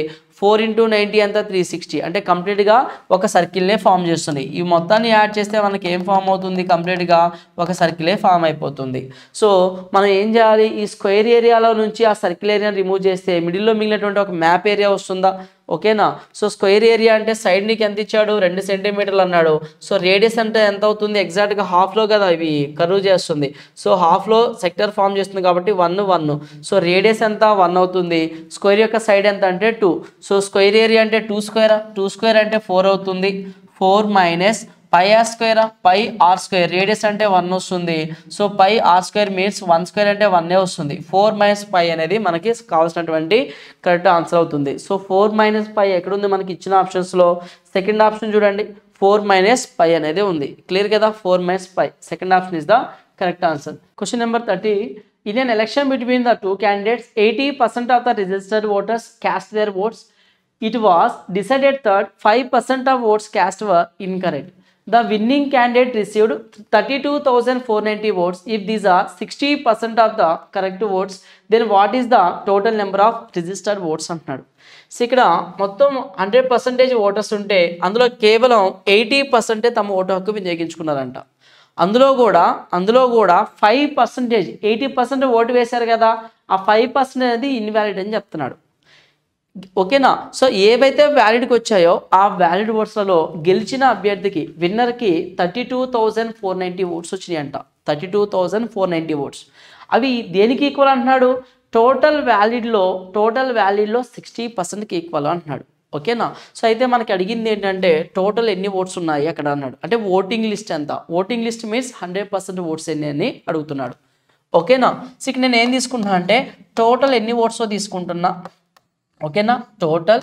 నెక్స్ట్ విన్నర్కి ఎన్ని వచ్చినాయి, విన్నర్కి ఎన్ని ఓట్స్ వచ్చాయి. సో విన్నర్కి వచ్చిన ఓట్సే కదా మనకి ఇక్కడ ఇచ్చిన క్లూ అనేది. సో టోటల్ ఎన్ని ఓట్స్, విన్నర్కి ఎన్ని, విన్నర్కి వచ్చిన పార్ట్స్ ఎంత అయితే టోటల్ ఓట్స్ 100% ఎంత ఫైండ్ అవుట్ చేయడం మనకి ఈజీ అవుతుంది. ఓకేనా. చూడండి 80% ఓటు వేశారంట. 80%ని ఫ్రాక్షన్లో రాయండి. 80% అంటే 80/100, 2 4s అంటే 24s 25s 5 parts total votes అయితే సో 4 పార్ట్స్ ఓటు వేశారు. క్లియర్ కదా, 4 పార్ట్స్ ఓటు వేశారు. నెక్స్ట్ ఏమన్నాడు, 5% వ్యాలిడ్ కాలేదంట. 5% వ్యాలిడ్ కాలేదంటే రిమైనింగ్ వ్యాలిడ్ అవుతున్నట్టేనా? 5%ని ఫ్రాక్షన్లో రాస్తే 1/20 అవుతుందా? 20% ఓట్స్ అయితే అందులో 1% వ్యాలిడ్ అవ్వలేదు అంటే 19 పార్ట్స్ వ్యాలిడ్లోకి వచ్చినాయి, అంటే కౌంట్లోకి వచ్చినాయి. ఓకేనా. నెక్స్ట్ ఏమన్నాడు, సో ఇక్కడ విన్నర్కి వచ్చిన ఓట్లు 60% అన్నాడు వ్యాలిడ్లో. ఇవి వ్యాలిడ్ అండి, ఇవి టోటల్ ఇంతవరకు వ్యాలిడ్, 19 వరకు వ్యాలిడ్. ఈ వ్యాలిడ్లో 60% విన్నర్కి వచ్చిందంట. 60% ఫ్రాక్షన్లో రాయండి. 60/100 23s 25s అంటే 5 పార్ట్స్ టోటల్ అయితే టోటల్ వ్యాలిడ్ అయితే 3 పార్ట్స్ ఇతనికి విన్నర్కి వచ్చింది. ఇలా డేటా ఉందండి మనకి. క్లియర్ కదా. సో ఇక్కడ సింప్లిఫై చేస్తే 4 1s 4 5s 5 5s ఎంత అంటే 5 క్యూబ్ ఎంత 125 అవుతుంది. సో 19 3s ఎంత 57 అవుతుంది. ఓకేనా. సో విన్నర్కి 57 పార్ట్స్ ఓట్స్ వచ్చినాయి. ఈ 57 పార్ట్స్ అనేది ఎంత ఇచ్చాడు క్వశ్చన్లో మనకి 32,490 అని చెప్తున్నాడు. ఓకేనా. సో ఇది ఎన్ని టైమ్స్ పోతుంది, 5 5s 25, 7 ఉంది 9 ఉంది. సో 7 7s తీసుకుంటే 49 అవుతుంది. ఓకేనా. సో అంటే 0 ఉంది కాబట్టి 570 టైమ్స్. ఎగ్జాక్ట్గా 57 × 570 అనేది 32,490 అవుతుంది. అయితే 125 పార్ట్స్ వాల్యూ ఎంత అంటున్నాడు. టోటల్ ఎంత ఓటింగ్, టోటల్ కౌంట్ ఎంత 125 పార్ట్సా. సో ఇందులో 570 టైమ్స్ వాల్యూ ఫైండ్ అవుట్ చేయాలి. ఓకేనా. కొంచెం అబ్జర్వ్ చేయండి. ఈ 570 నేను ఏమంటున్నా అంటే 500 + 70గా తీసుకుంటున్నా. 500 + 70గా తీసుకుంటున్నా. 12 5s 60, 5 5s 25 అంటే 25 మీన్స్ 62,500 వస్తుంది వాల్యూ, 62,500. ఓకేనా. చూడండి 500 + 70గా తీసుకుంటే 125 × 500 ఎంత వస్తుంది మనకి, 12 5s 60, 5 5s 25, 62,500. నెక్స్ట్ 125 × 70 తీయాలి. 12 7s 84, 5 7s 35, 84 + 3 87, 8750 వస్తుంది. సో అంటే ఇక్కడ 8750 కనుక యాడ్ చేస్తే లాస్ట్ 2 digits 50, 5 + 7 ఎంత 1 అంటే 5 + 7 ఎంత వస్తుంది మనకి 12 వస్తుంది. 250 లాస్ట్ 3 digits మనకి ఏమొస్తుంది 250 వస్తుంది. ఇచ్చిన ఆప్షన్స్లో లాస్ట్ 3 digits 250 ఎక్కడ ఉంది, ఇక్కడ ఉందండి 4th ఆప్షన్లో. సో ఆన్సర్ ఏంటంటే 71,250 అవుతుంది. ఓకేనా. సో యాడ్ చేస్తే వాల్యూ ఇక్కడ చూడండి 12 11 7 71,250 డైరెక్ట్గా వెళ్ళిపోతుంది. క్లియర్ కదా. సో ఆన్సర్ ఏంటి ఈ క్వశ్చన్కి అంటే 4th option is the correct answer. Okay. A person buys a certain number of chocolates at the rate of 2 per rupee and same number of chocolates buys at the rate of 3 per rupee అన్నాడు.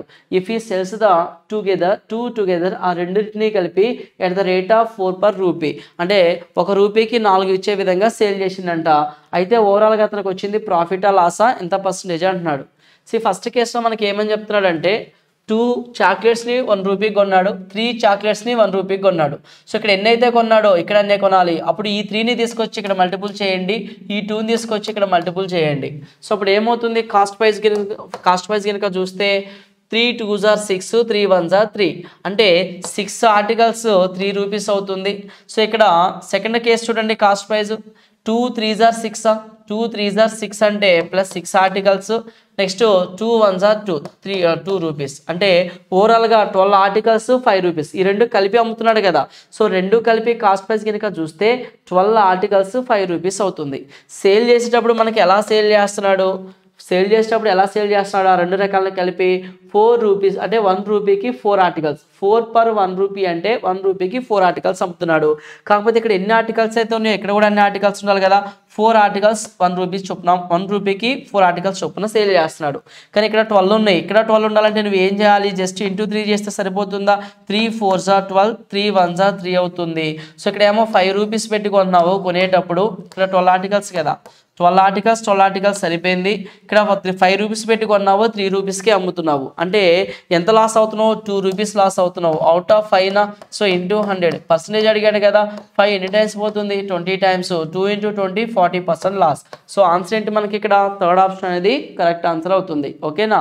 So 40% loss అనేది అవుతుంది. Clear కదా. See the next question number 15. 2/3, 4/5, 9/10, 7/10 write these fractions in ascending order అన్నాడు. So ascending అంటే ఏంటి, చిన్న value నుంచి పెద్ద వాల్యూకి రాయాలి. ఓకేనా. అసెండింగ్ అంటే ఏంటి, స్మాల్ వాల్యూ నుంచి బిగ్ వాల్యూకి రాసుకుంటూ వెళ్ళాలి. ఓకేనా. ఆరోహణ క్రమం. అవరోహణ అంటే అలా కాకుండా డిసెండింగ్ ఫ్రాక్షన్ అడిగాడు అనుకోండి, ఎక్కువ వాల్యూ నుంచి తక్కువ వాల్యూకి అంటే పెద్ద వాల్యూ నుంచి చిన్న వాల్యూకి రాయాలి. క్లియర్ కదా. సో ఇక్కడ నువ్వు ఫ్రాక్షన్స్ కనుక అబ్జర్వ్ చేస్తే 2 3 డిఫరెన్స్ ఎంత 1 ఉంది, న్యూమరేటర్ డినామినేటర్ 4 5 డిఫరెన్స్ ఎంత 1 ఉంది, సో 9 10 డిఫరెన్స్ ఎంత 1 ఉంది, 7 8 డిఫరెన్స్ ఎంత 1 ఉంది.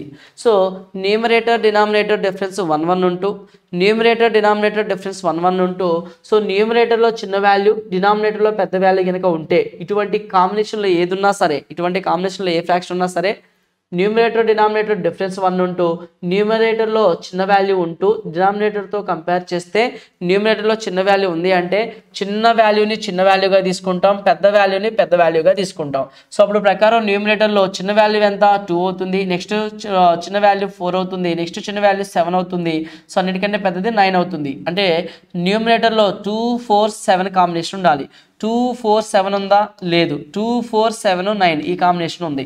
సో ఆన్సర్ ఏంటి మనకి third option correct answer. So ఇక్కడ 2 అనేది ఉందా, అసలు లేనే లేదు. పాయింట్ అర్థమవుతుందా. సో ఆన్సర్ ఏంటి అంటే థర్డ్ ఆప్షన్ అనేది కరెక్ట్ ఆన్సర్. ఏంటది, న్యూమరేటర్ డినామినేటర్ డిఫరెన్స్ 1 ఉంటూ, డినామినేటర్లో పెద్ద వాల్యూ న్యూమరేటర్లో చిన్న వాల్యూగా ఉంటూ ఉండే కాంబినేషన్ సిరీస్ కనుక ఉన్నట్లయితే ఓకేనా. సో ఏదైతే చిన్నగా ఉంటుందో న్యూమరేటర్లో అది చిన్న వాల్యూ, ఏదైతే పెద్దగా ఉంటుందో అది పెద్ద వాల్యూ. అన్నిటికన్నా చిన్నది 2, అన్నిటికన్నా పెద్దది 9. సో స్టార్టింగ్లో 2, ఎండింగ్లో 9 ఉండాలి. ఆ కాంబినేషన్ ఉన్న ఆప్షన్ చూడండి, ఇక్కడ 2 9 ఇక్కడ ఉంది, ఇక్కడ ఉంది. కాకపోతే ఇక్కడ 7 4 కూడా చూసుకోవాలి కదా. సో ఇక్కడ 7 ఈ కాంబినేషన్ రాంగ్ కదా. 2 next highest 4, next highest 7, next highest 9. So answer is third option. Clear కదా. See the next question number 16.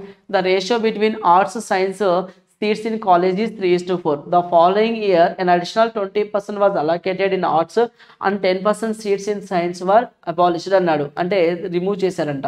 Then what is the ratio between the seats in arts and science now అన్నాడు. So ఇప్పుడు ఎలా ఉంది అన్నాడు. So arts science background seats గురించి మాట్లాడితే 30 parts 40 parts అండి. ఏ రేషియోలో ఉన్నాయి అవి, 30 40 రేషియోలో ఉన్నాయి.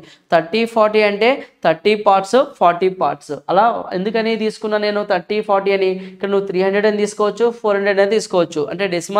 అంటే డెసిమల్ లేదా ఫ్రాక్షన్ రాకుండా ఉండేదానికి నేను రౌండ్ ఫిగర్ వాల్యూగా ఇంటూ 10తో మల్టిపుల్ చేసిన. నెక్స్ట్ ఏమన్నాడు the following year an additional 20% allocated in the arts అన్నాడు. ఆర్ట్స్లో 20% పెరిగిందంట. 10% 3 అయితే 20% 6 36 సీట్స్ అయినాయి. ఆర్ట్స్లో ఇనిషియల్గా 30 సీట్స్ ఉండాలి, ఇప్పుడు 36 సీట్స్ ఉన్నాయి. నెక్స్ట్ సైన్స్లో ఏం చేసిండు 10% సీట్స్ని రిమూవ్ చేసిండంట. ఇందులో 10% ఎంత 4, సో 4 రిమూవ్ చేస్తే 36. సో ఫైనల్గా మనకి రెండింటిలో ఆర్ట్స్ సైన్స్లో ఈక్వల్ రేషియోలో సీట్స్ అనేవి ఉన్నాయి. అదే కదా అడిగాడు. ప్రజెంట్ ఆర్ట్స్ సైన్స్లో సీట్స్ రేషియో ఎలా ఉంది అంటే 1:1 రేషియోలో ఉంది. క్లియర్ కదా. So the next question number 17. What is the greatest number which on dividing 1657 and 2037 leaves remainder 6 and 5 respectively అన్నాడు. అంటే ఒక పెద్ద సంఖ్య ఏం చేస్తుందంటే గ్రేటెస్ట్ నెంబర్ అంటే ఏంటి, ఒక పెద్ద సంఖ్య, ఒక గరిష్ట సంఖ్య 1657ని 2037ని డివైడ్ చేసినప్పుడు వరుసగా వచ్చే రిమైండర్స్ ఏంటి 6 and 5 అన్నాడు. అంటే ఒక గరిష్ట సంఖ్య ఇచ్చిన సంఖ్యలను డివైడ్ చేస్తుంది అంటే దాని అర్థం ఏంటి, సో ఆ సంఖ్యల యొక్క హెచ్సిఎఫ్ వాల్యూని ఫైండ్ అవుట్ చేయమని అర్థం. పాయింట్ అర్థమవుతుందా. సో ఇచ్చిన సంఖ్యలను ఒక సంఖ్య భాగిస్తుంది అంటే అది హెచ్సిఎఫ్ అంటే గసాబా వాల్యూ అని అర్థం. సో మనం ఇప్పుడు హెచ్సిఎఫ్ని ఫైండ్ అవుట్ చేయాలి. వెయిట్కి హెచ్సిఎఫ్ ఫైండ్ అవుట్ చేయాలి మనం. హెచ్సిఎఫ్ ఆఫ్ 1657 2037కి ఫైండ్ అవుట్ చేయాలి. కాకపోతే రిమైండర్స్ 6 5 మిగిలిపోతున్నాయి కాబట్టి అవి మిగలకుండా ఉండాలి అంటే ఫస్ట్ నెంబర్లోంచి 6 నెక్స్ట్ నెంబర్లోంచి 5 రిమూవ్ చేస్తే ఇప్పుడు ఎగ్జాక్ట్ నెంబర్స్ అనేవి వస్తాయి. ఆ నెంబర్స్ యొక్క హెచ్సిఎఫ్ ఫైండ్ అవుట్ చేయడం మనకి ఈజీ అవుతుంది. ఓకేనా. 1657లోంచి 6 పోతే 1651 మిగులుతుంది. నెక్స్ట్ 2037లోంచి 5 పోతే 2032 అనేది మిగులుతుంది. సో ఈ నెంబర్స్కి హెచ్సిఎఫ్ ఫైండ్ అవుట్ చేయాలి. సో హెచ్సిఎఫ్ ఫైండ్ అవుట్ చేయడం అంటే దాని అర్థం ఏంటి, సో చిన్న నెంబర్తో పెద్ద నెంబర్ని డివైడ్ చేయాలి. చిన్న నెంబర్ తోటి పెద్ద నెంబర్ని డివైడ్ చేసి డివిజన్ మెథడ్లో సింప్లిఫై చేసిన హెచ్సిఎఫ్ వస్తుంది. లేదా రెండింటిలో కామన్ ఫ్యాక్టర్స్ చూసినా మనకి హెచ్సిఎఫ్ వస్తుంది. ఓకేనా. లేదంటే ఇంకోలా ఎలా చెప్పొచ్చు, ప్రైమ్ ఫ్యాక్టర్స్గా డివైడ్ చేసిన హెచ్సిఎఫ్ ఫైండ్ అవుట్ చేయొచ్చు. ఇవన్నీ లెంతీ ప్రొసెసెస్ కాబట్టి నేను ఏం చేస్తున్నా అంటే జస్ట్ ఈ రెండింటికి డిఫరెన్స్ తీసుకుంటున్నా.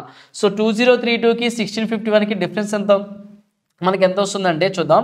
సో 1600 2000 అంటే ఎంత, 2000లో 600 పోతే 400లో 51 పోతే 349 ప్లస్ 32 యాడ్ చేయాలి కదా 32, 340 ప్లస్ 30 370 381. సో ఫైనల్గా ఎంత వస్తుంది వాల్యూ డిఫరెన్స్ 381 వస్తుంది.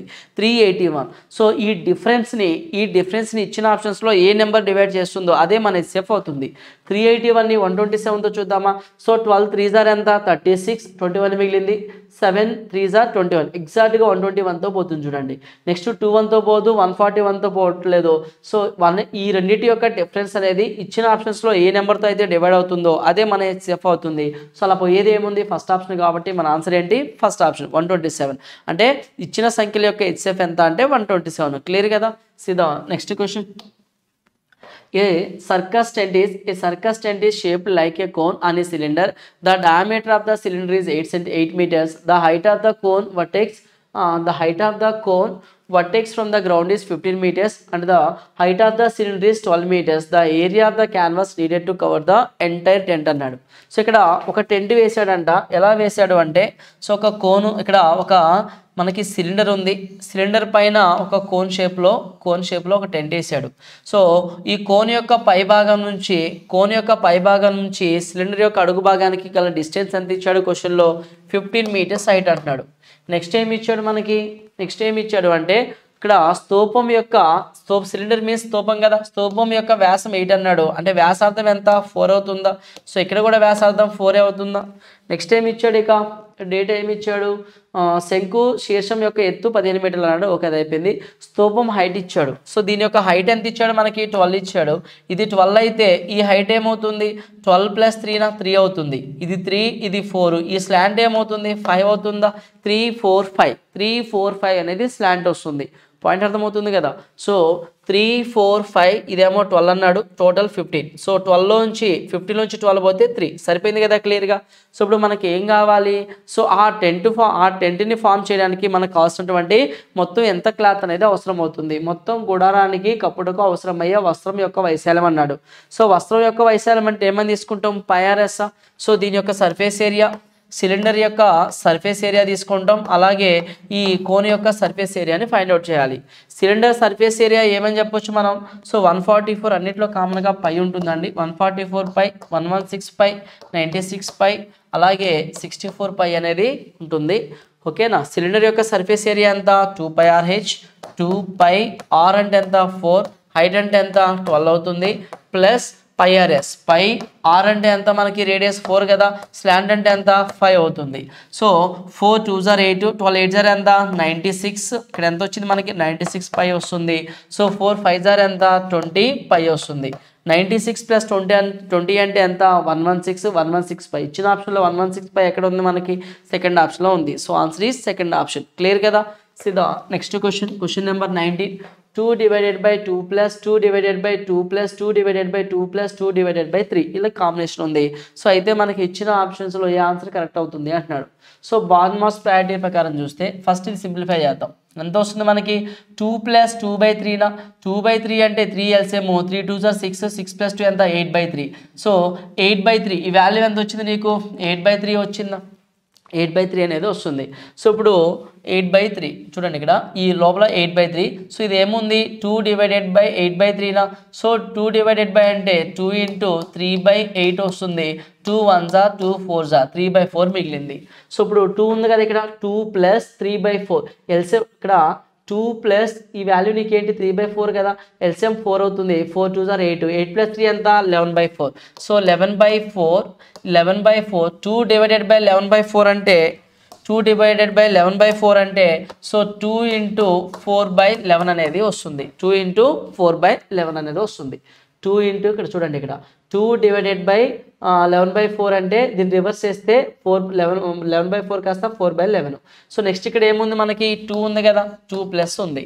సో 4 2s are 8 కదా. సో 11 2s are ఎంత మనకి ఇక్కడ? 11 2s are 22. 22 2 4s are 8. 22 plus 8 ఎంత? 30/11 అంటే 2 divided by 30/11 అంటే 11/30 వస్తుంది ఇక్కడ రిజల్ట్. ఓకేనా? సో 11/30 15 11/15. సో ఇచ్చిన ఆప్షన్ 2 1s are 2 15 సరిపోతుంది. 11/15 ఇచ్చిన ఆప్షన్స్లో 11/15 ఎక్కడ ఉందో మనకి? ఫస్ట్ ఆప్షన్లో ఉంది. సో ఆన్సర్ ఏమవుతుంది అంటే 11/15 అవుతుంది. సో పాయింట్ అర్థమైంది కదా క్లియర్గా? C the next question 20. An exam consists of 3 papers. If the candidate gets 35% of total అన్నాడు, he will pass. 35% of the total వస్తే అతను పాస్ అవుతాడంట. He got 62 out of 150 in one paper, 35 out of 150 in the second paper and out of 180 marks in the third paper. How many marks he has to get to pass అన్నాడు. Total marks కనుక మనం add చేస్తే 150 plus 150 ఎంత? 300. 300 plus 150 ఎంత? 450 480. So మొత్తం ఎంత? 480 marks. ఈ 480 మార్క్స్లో ఎంత పర్సెంటేజ్ రావాలి? 35% మార్క్స్ రావాలి. 35%. సో 10% వాల్యూ ఎంత? 480. 30 అంటే 3 40s are 120, 3 8s are 24, 144. 5% ఎంత? 24 అంటే 168. టోటల్ 168 రావాలి. టోటల్ ఎన్ని రావాలి? 168 రావాలి అతను పాస్ అవ్వాలంటే. సో ఫస్ట్ పేపర్లో 62 వచ్చినాయా? సెకండ్ పేపర్లో ఎంత వచ్చినాయి మనకి? సెకండ్ 150 అవుట్ ఆఫ్ 35 వచ్చినాయి. సో ప్లస్ ఇంక ఎన్ని వస్తే ఓవరాల్గా 168 అవుతుంది అంటున్నాడు. So 30 plus 60 plus 30 90 97. సో ఇందులోంచి నువ్వు 97 రిమూవ్ చేస్తే 71. సో అంటే రిమైనింగ్ పేపర్లో 180కి నీకు ఎంత రావాలి? 71 రావాలి. సో ఆ మార్క్స్ ఎన్ని అంటున్నాడు? 71 మార్క్స్ వస్తే నువ్వు పాస్ అవుతావు. సో ఈ రెండు వాల్యూస్కి 71 యాడ్ చేస్తే నీకు 168 అవుతుంది. సో మన ఆన్సర్ ఏంటి? 71 180 మార్క్స్ పేపర్లో స్కోర్ చేయాలి. సో ఆన్సర్ ఏంటంటే 71 is the correct answer. Clear కదా? సీదా next question 21. Ashok borrows some money, 1/3 of the money at 7% interest and 1/4 of the money at 8% interest rate and the rest of the money at 10% interest rate and pays 510 rupees as total interest. Then what is the amount he borrowed? అయితే అతను ఎంత అమౌంట్ని అప్పు చేశాడు అన్నాడు. So ఇక్కడ మనకి ఏం చెప్తున్నాడు అంటే, ఇక్కడ అశోక్ అనే క్యాండిడేట్ కొంత సొమ్మును అప్పు చేసిందంట. దాంట్లో 1/3 అన్నాడు. నెక్స్ట్ ఏమన్నాడు? అందులో 1/4 అన్నాడు. 1/3 1/4 ఎల్సిఎం తీసుకుంటే డినామినేటర్లో 12 వస్తుంది. 12 పార్ట్స్ ప్రిన్సిపల్ అయితే, అంటే 12 పార్ట్స్ మొత్తం అయితే, 12 పార్ట్స్ మొత్తం అమౌంట్ అయితే అందులోంచి 1/3 1/4 అలా డివైడ్ చేసుకుంటూ వెళ్తున్నాడా? సో పర్సంటేజ్లు ఉన్నాయి కాబట్టి నేను ఆ 12% 1200గా తీసుకుంటున్నా. 1/3 1/4 ఎల్సిఎం తీసుకుంటే 1/12 వస్తుంది. అంటే ఎల్సిఎం తీసుకుంటే డినామినేట్లో 3 4 12 వస్తుంది. సో 12ని 1200గా తీసుకుంటున్నా. టోటల్ 1200 ప్రిన్సిపల్లో 1/3 అంటే ఎంత వస్తుంది? 400 అవుతుందా? 1/3 అంటే 400. ఈ 1200లో 1/4 అంటే ఎంత? 300 అవుతుంది. 4 + 3 ఎంత? 7. అంటే మిగిలిపోయింది అంతే 500 అనేది రిమైనింగ్ అమౌంట్ అవుతుంది. ఓకేనా? సో ఇందులో ఫస్ట్ పార్ట్ ఎంత రేట్ ఆఫ్ ఇంట్రెస్ట్ అన్నాడు? 8% అన్నాడా? 8%. రెండో పార్ట్ 10% అన్నాడా? సో మొత్తం మీద 510 బారు వడ్డీని చెల్లించాడు. అయినా అతను అప్పు తీసుకున్న మొత్తం ఎంత అన్నాడు? మొత్తం ఎంత పార్ట్ అప్పు తీసుకున్నాడు అన్నాడు. సో మనకి first part rate of interest ఉంది, సెకండ్ పార్ట్ ఉంది, థర్డ్ పార్ట్ ఉంది. అయితే ఇక్కడ ఫస్ట్ పార్ట్ మీద 7% అన్నాడు. 7 4 జార్ ఎంత? 28. సెకండ్ పార్ట్ మీద 8% అన్నాడు. 8 3 జార్ ఎంత? 24. థర్డ్ పార్ట్ మీద 10% అన్నాడు. 10% 50. సో 50 + 40 90 98 102. సో ఓవరాల్గా చూస్తే నీకు 102 పార్ట్స్ ఇంట్రెస్ట్ వచ్చింది. ఈ 102 పార్ట్ క్వశ్చన్లో ఎంత అన్నాడు? 510 రూపీస్ అని చెప్తున్నాడు. 510 రూపీస్ అయితే అతను తీసుకున్న మొత్తం అప్పు ఎంత అంటే 12 పార్ట్స్ కదా. 12 పార్ట్స్ ఎంత? So 12 parts means 1200 parts value ఎంత? మొత్తం ప్రిన్సిపల్ ఎంత అంటే అలా ఇచ్చినటువంటి మొత్తం ప్రిన్సిపల్ ఎంత అంటే 1200. సో ఎగ్జాక్ట్గా ఎన్ని టైమ్స్ పోతుంది? 100 5 జార్ 500, 2 5 జార్ 10, 1200 5 జార్ 12 5 జార్ 60 ఇక్కడ 6000 అవుతుంది. టోటల్ ఎంత అంటే 6000. So answer is 6000. Second option అనేది మనకి కరెక్ట్ ఆన్సర్ అవుతుంది. సో అలా డివైడ్ చేసినటువంటి 1/3 1/4 రిమైనింగ్ అని డివైడ్ చేశాడు కదా, అలా డివైడ్ చేసిన టోటల్ ప్రిన్సిపల్ ఎంత అంటే 6000. క్లియర్ కదా? నెక్స్ట్ క్వశ్చన్ చూద్దాం. సో నెక్స్ట్ ఇక్కడ మనకి ఇంకొక విషయం ఏంటంటే ఇక్కడ 500 700 అనేది 12లో మల్టిపుల్ అవ్వట్లేదు, కానీ 4 కూడా అవుతుంది కాబట్టి ప్రొసీజర్ అయితే మనం చేయాల్సి ఉంటుంది. ఓకే, నెక్స్ట్ క్వశ్చన్ చూద్దాం. Next question number 22. 2 people agree to complete a job for 1400 rupees. One can complete the task in 7 days and the other in 8 days with the help of a boy. The two of them got together completed the task in 3 days. Then how much money will that boy get అన్నాడు. So ఇక్కడ ఏం చెప్తున్నాడంటే ఇక్కడ men ఉన్నాడండి, 2 men. ఒక 2 men ఇద్దరు కలిసి ఒక 2 persons ఒక వర్క్కి 1400 రూపీస్ వచ్చే విధంగా 2 persons కలిసి 1400 రూపీస్ వర్క్ని కాంట్రాక్ట్గా తీసుకున్నారు. అయితే ఏమైందంట, ఒక క్యాండిడేట్ కనుక వర్క్ చేస్తే ఆ వర్క్ని 7 డేస్లో కంప్లీట్ చేయగలడు. సెకండ్ క్యాండిడేట్ కనుక వర్క్ చేస్తే అదే వర్క్ని 8 డేస్లో ఫినిష్ చేయగలడు. ఒకవేళ వాళ్ళిద్దరూ కలిసి ఒక బాయ్ని కనుక హెల్ప్గా తీసుకుంటే ఆ వర్క్ ఎన్ని డేస్లో కంప్లీట్ అవుతుందంట? 3 డేస్లో కంప్లీట్ అవుతుందంట. అంటే వీళ్ళిద్దరూ కలిసి బాయ్తో కనుక కలిసి చేస్తే ఎన్ని డేస్లో కంప్లీట్ అవుతుంది అన్నాడు? 3 డేస్లో కంప్లీట్ అవుతుంది అంటున్నాడు. 3 డేస్లో కంప్లీట్ అవుతుంది అన్నాడు. క్వశ్చన్ అర్థమవుతుంది కదా? సో అయితే ఇక్కడ మనకి ఎఫిషియన్సీ కనుక చూస్తే సో ఇప్పుడు మనం బాయ్ గురించి మనం సపరేట్గా తీసుకుందాం. ఇప్పుడు చూద్దాం. A 7 days, B 8 days. Efficiency ఏమవుతుంది? 8:7 అవుతుందా? 8:7.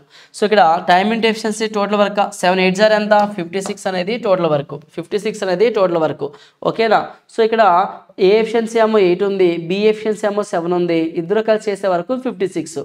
ఒకవేళ ముగ్గురు కలిసి చేస్తే వర్క్ ఎన్ని డేస్లో పూర్తవుతుందంట? 3 డేస్లో పూర్తవుతుంది అన్నాడు. సో వర్క్ బై డేస్ తీసుకుంటే ముగ్గురు ఎఫిషియన్సీ వస్తుందా మనకి? సో 3 1 జార్ 3 వస్తుంది. 3 1 జార్ 3. సో 16 అంటే 3 8 జార్ ఎంత? 24 వస్తుందా? 24. సో 3 8 జార్ ఎంత అంటే 24, లేదు అంటే 56/3 ఎఫిషియన్సీ అలాగే ఉంచండి. సో ముగ్గురు ఎఫిషియన్సీ ఎలా వస్తుందంటే మనకి 56/3 వస్తుంది. 56/3. సో ఇందులో ఏ మరియు బి ఎఫిషియన్సీ ఎంత? 8:7. నీకు అడిగింది ఎవరి గురించి అడుగుతున్నాడు? సో సి అనే క్యాండిడేట్కి అందులో ఎంత వాటా వచ్చింది అంటున్నాడు. సో ఈ టోటల్ ఎఫిషియన్సీ వాల్యూ అనేది 56/3 అనేది వాళ్ళు ఒప్పుకునే అమౌంట్ ఎంత? 1400కి ఈక్వల్ అయితే మనకు కావాల్సింది ఎవరిది? బాయ్ యొక్క వాటా కావాలి. సో బాయ్ యొక్క వాటా అంటే వీళ్ళిద్దరు ఎఫిషియన్సీ ఎంత? 15 పార్ట్స్ ఉందా? 15 పార్ట్స్. 56/3లోంచి మనం 15 తీసేస్తే అంటే ఇక్కడ 56/3 - 15 చేస్తే ఎంత వస్తుంది? 56/3 - 15. సో ఎల్సిఎం 3 అవుతుంది. 15 3 జార్ 45. సో 45 పోతే 5 + 6 11/3 మిగులుతుంది. అంటే 11/3 అనేది బాయ్ ఎఫిషియన్సీ. సో 11/3 పార్ట్స్ అనేది ఎంత అనేది ఇక్కడ మనం ఫైండ్ అవుట్ చేయాలి. ఓకేనా? సో ఇక్కడ ఎన్ని టైమ్స్ పోతుందో చూద్దామా? 3 కింద కామనే ఉంది. సో ఇక్కడ 5 2 జార్ 7 8 జార్ 14. ఇక్కడ 14 అనేది ఎగ్జాక్ట్గా 4 టైమ్స్ పోతుంది చూడండి. ఇక్కడ 14 1 జార్ 14 4 జార్ 4 అనేది 100లో ఎన్ని టైమ్స్ పోతుంది 25 టైమ్స్ పోతుంది. సేమ్ ఇక్కడ కూడా డినామినేటర్లో 3 కామన్ ఉంది, డినామినేటర్లో 3 కామన్ ఉంది. 4 అనేది 25 టైమ్స్ పోతుంది 100. సో 11 కూడా 25 టైమ్స్ పోవాలి కదా. 25 టైమ్స్ అంటే ఎంత వస్తుంది 275 అవుతుంది. అయితే బాయ్కి వచ్చిన వాటా ఎంత అంటే 275 రూపీస్. సో ఆన్సర్ ఏమని చెప్పొచ్చు మనం ఇక్కడ థర్డ్ ఆప్షన్ కరెక్ట్ ఆన్సర్గా చెప్తాం. ఒకసారి జాగ్రత్తగా చూడండి. మళ్ళీ ఏ ఒక వర్క్ని 7 డేస్లో, బి ఒక వర్క్ని 8 డేస్లో చేయగలడు. టోటల్ వర్క్ వస్తుంది, ఇద్దరు ఎఫిషియన్సీ వస్తుంది. ఒకవేళ వాళ్ళు బాయ్తో కలిసి చేసినట్లయితే 3 డేస్లో ఫినిష్ చేస్తారంట. టోటల్ వరకు టైమ్ ఇంటూ ఎఫిషియన్సీ వర్క్ వస్తుంది. వర్క్ బై 3 మెంబర్స్ కదా ఇక్కడ మనకి. వర్క్ బై మనకి ఏం చేస్తున్నామంటే ముగ్గురు కలిసి ఎన్ని డేస్లో చేయగలుగుతారంట 3 డేస్లో చేయగలుగుతారంట. వర్క్ బై టైం పీరియడ్ తీసుకుంటే ముగ్గురు ఎఫిషియన్సీ వస్తుంది. ముగ్గురు ఎఫిషియన్సీ ఎంత 56/3. 56/3 పార్ట్స్ ముగ్గురు ఎఫిషియన్సీ బేస్ చేసుకునే కదా పంచుకోవాలి. 56/3 అనేది 1400 అయితే నీకు బాయ్ ఎఫిషియన్సీ కావాలి. 56/3లో నుంచి ఇద్దరు ఎఫిషియన్సీ 15 కదా, 15 రిమూవ్ చేస్తే 11/3 వస్తుంది.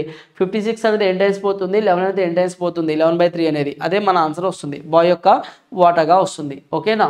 సి నెక్స్ట్ క్వశ్చన్ కనుక చూస్తే 23 students in a school are required to plant plants in a row in the playground అన్నాడు. On the first day 2/7 of the total plants planted. On the second day students in another class planted 3/10 of the remaining plants. On the third day 9/11 of the remaining is planted అన్నాడు. On fourth day 4/15 of the remaining plants were planted by the social organizations అన్నాడు. And the next day another 5 plants were planted. Then the school ownership completed the entire work. However, the cost of each plant planted there is 3 rupees అన్నాడు. Then what is the cost of all the plants planted in the playground అన్నాడు. So ప్లేగ్రౌండ్లో మొత్తం ఎన్ని ప్లాంట్స్ని నాటడం జరిగింది అన్నాడు. ఓకేనా. ఇక్కడ మీరు జాగ్రత్తగా గమనిస్తే ఒక పాఠశాలలో విద్యార్థులు ఆ స్థలంలో మొక్కలు నాటవలసి వచ్చిందంట.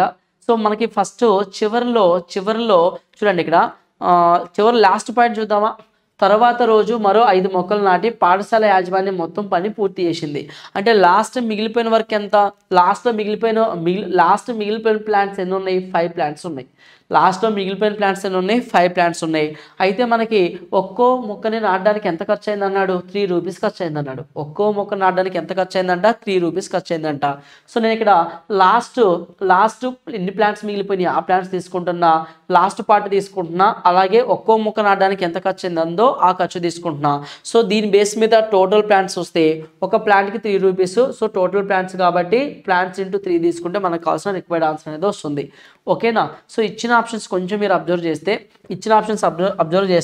సో ఇక్కడ ఏముంది number of plants into per ప్లాంట్కి అయ్యే ప్రైజే కదా. సో అంటే 3తో డివైడ్ చేస్తే 3 7s are 21, 3 5s are ఇది 3తో పోతుంది, ఇది 3తో పోతుంది. అన్ని ఆప్షన్స్ 3తో పోతున్నాయి కాబట్టి మనం ఆప్షన్ ప్రకారం చేసేదానికి పాసిబుల్ అనేది ఉండదండి ఇక్కడ. ఓకేనా. ప్రొసీజర్ అనేది చేయాల్సిందే. చూద్దాం ఫస్ట్ స్టేట్మెంట్ ఏంటి.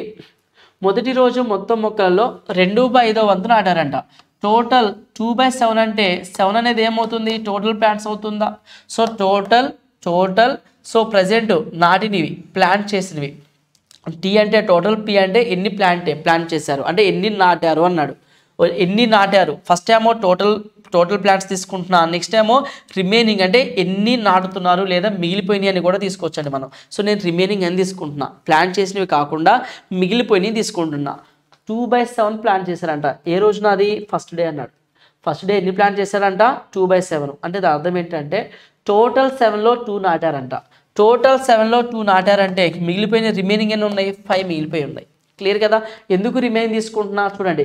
చివరి రోజున 5 మిగిలిపోయి ఉన్నాయి నాటాల్సినవి, చివరి రోజున 5 మిగిలిపోయి ఉన్నాయి. ఆ 5 నాటాడు, అంతటితో వర్క్ అనేది కంప్లీట్ అయిపోతుంది. అందుకే రిమైనింగ్ ప్లాంట్స్ గురించి తీసుకుంటున్నా. నెక్స్ట్ రెండవ రోజు ఏమన్నాడు అంటే రెండవ రోజు 3/10 వంతు నాటారంట. టోటల్ 10లో 3 నాటారు అంటే 7 మిగిలిపోయి ఉన్నాయా, 7 మిగిలిపోయి ఉన్నాయి.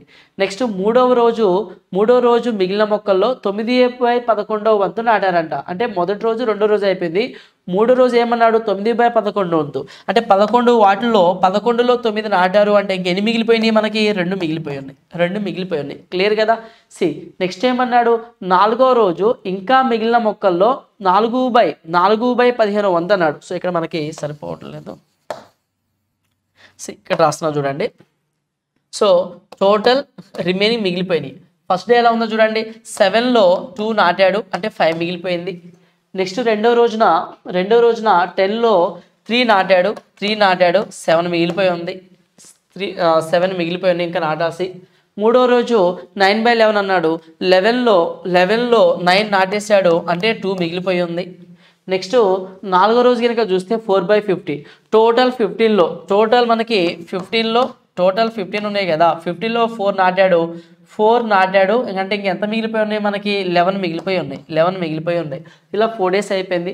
సో లాస్ట్ మిగిలిపోయినాయి ఎంత అంటే లాస్ట్ డే నాడు 5 నాటిండంట 5 మిగిలిపోయినాయి అన్నాడు. సో ఇప్పుడు రిమైనింగ్ వస్తుంది ఇలా సింప్లిఫై చేస్తే 11 మనకి 11 క్యాన్సిల్ చేయొచ్చాం మనం.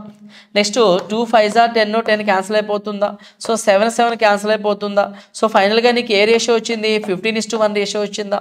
సో 1 part అనేది 5 అన్నాడా 1 part 5 అయితే 1 5s are 5 అయితే మిగిలిపోయింది 1 part కదా రిమైనింగ్ 1 5s are 5 అయితే 15 5s are ఎంత 15 5లో 75 15 5s are 75. టోటల్ ఎన్ని నాటారు 75 మొక్కలు నాటారు. ఒక్కో మొక్క ఖర్చు ఎంత 3 రూపీస్ 75 into 3 ఎంత 150 + 75 225. సో ఆన్సర్ ఏమని చెప్పొచ్చు 225 అనేది కరెక్ట్ ఆన్సర్. సో మొత్తం ఆ స్కూల్లో ప్లాంట్స్ నాటేదానికి అయిన ఖర్చు ఎంత అంటే 225 రూపీస్. క్లియర్ కదా. See the next question number next question కనుక చూస్తే 24. Ramu's monthly income is 15% higher than Shyam's monthly income and Shyam's monthly income is 10% less than the Sohan's monthly income and difference in the monthly incomes of Ramu and Sohan is 350 rupees అన్నాడు. Then what is the Shyam's monthly income. అయితే శ్యామ్ యొక్క monthly income ఎంత అన్నాడు. So ఇక్కడ data ఏమి ఇచ్చిందంటే ఇక్కడ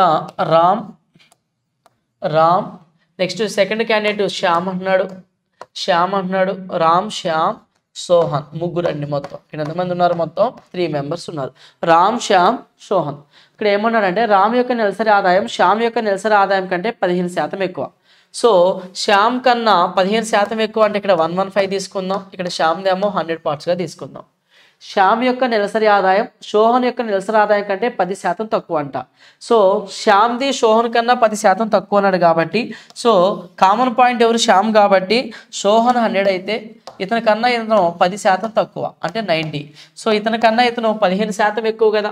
first చెప్పినట్టు 15% ఎక్కువ 10% 9 10% 9 5% అంటే 4.5 9 + 4.5 ఎంత 13.5 అంటే ఇక్కడ వాల్యూ ఎంత వస్తుంది 103.5 అవుతుంది 103.5. క్లియర్ కదా.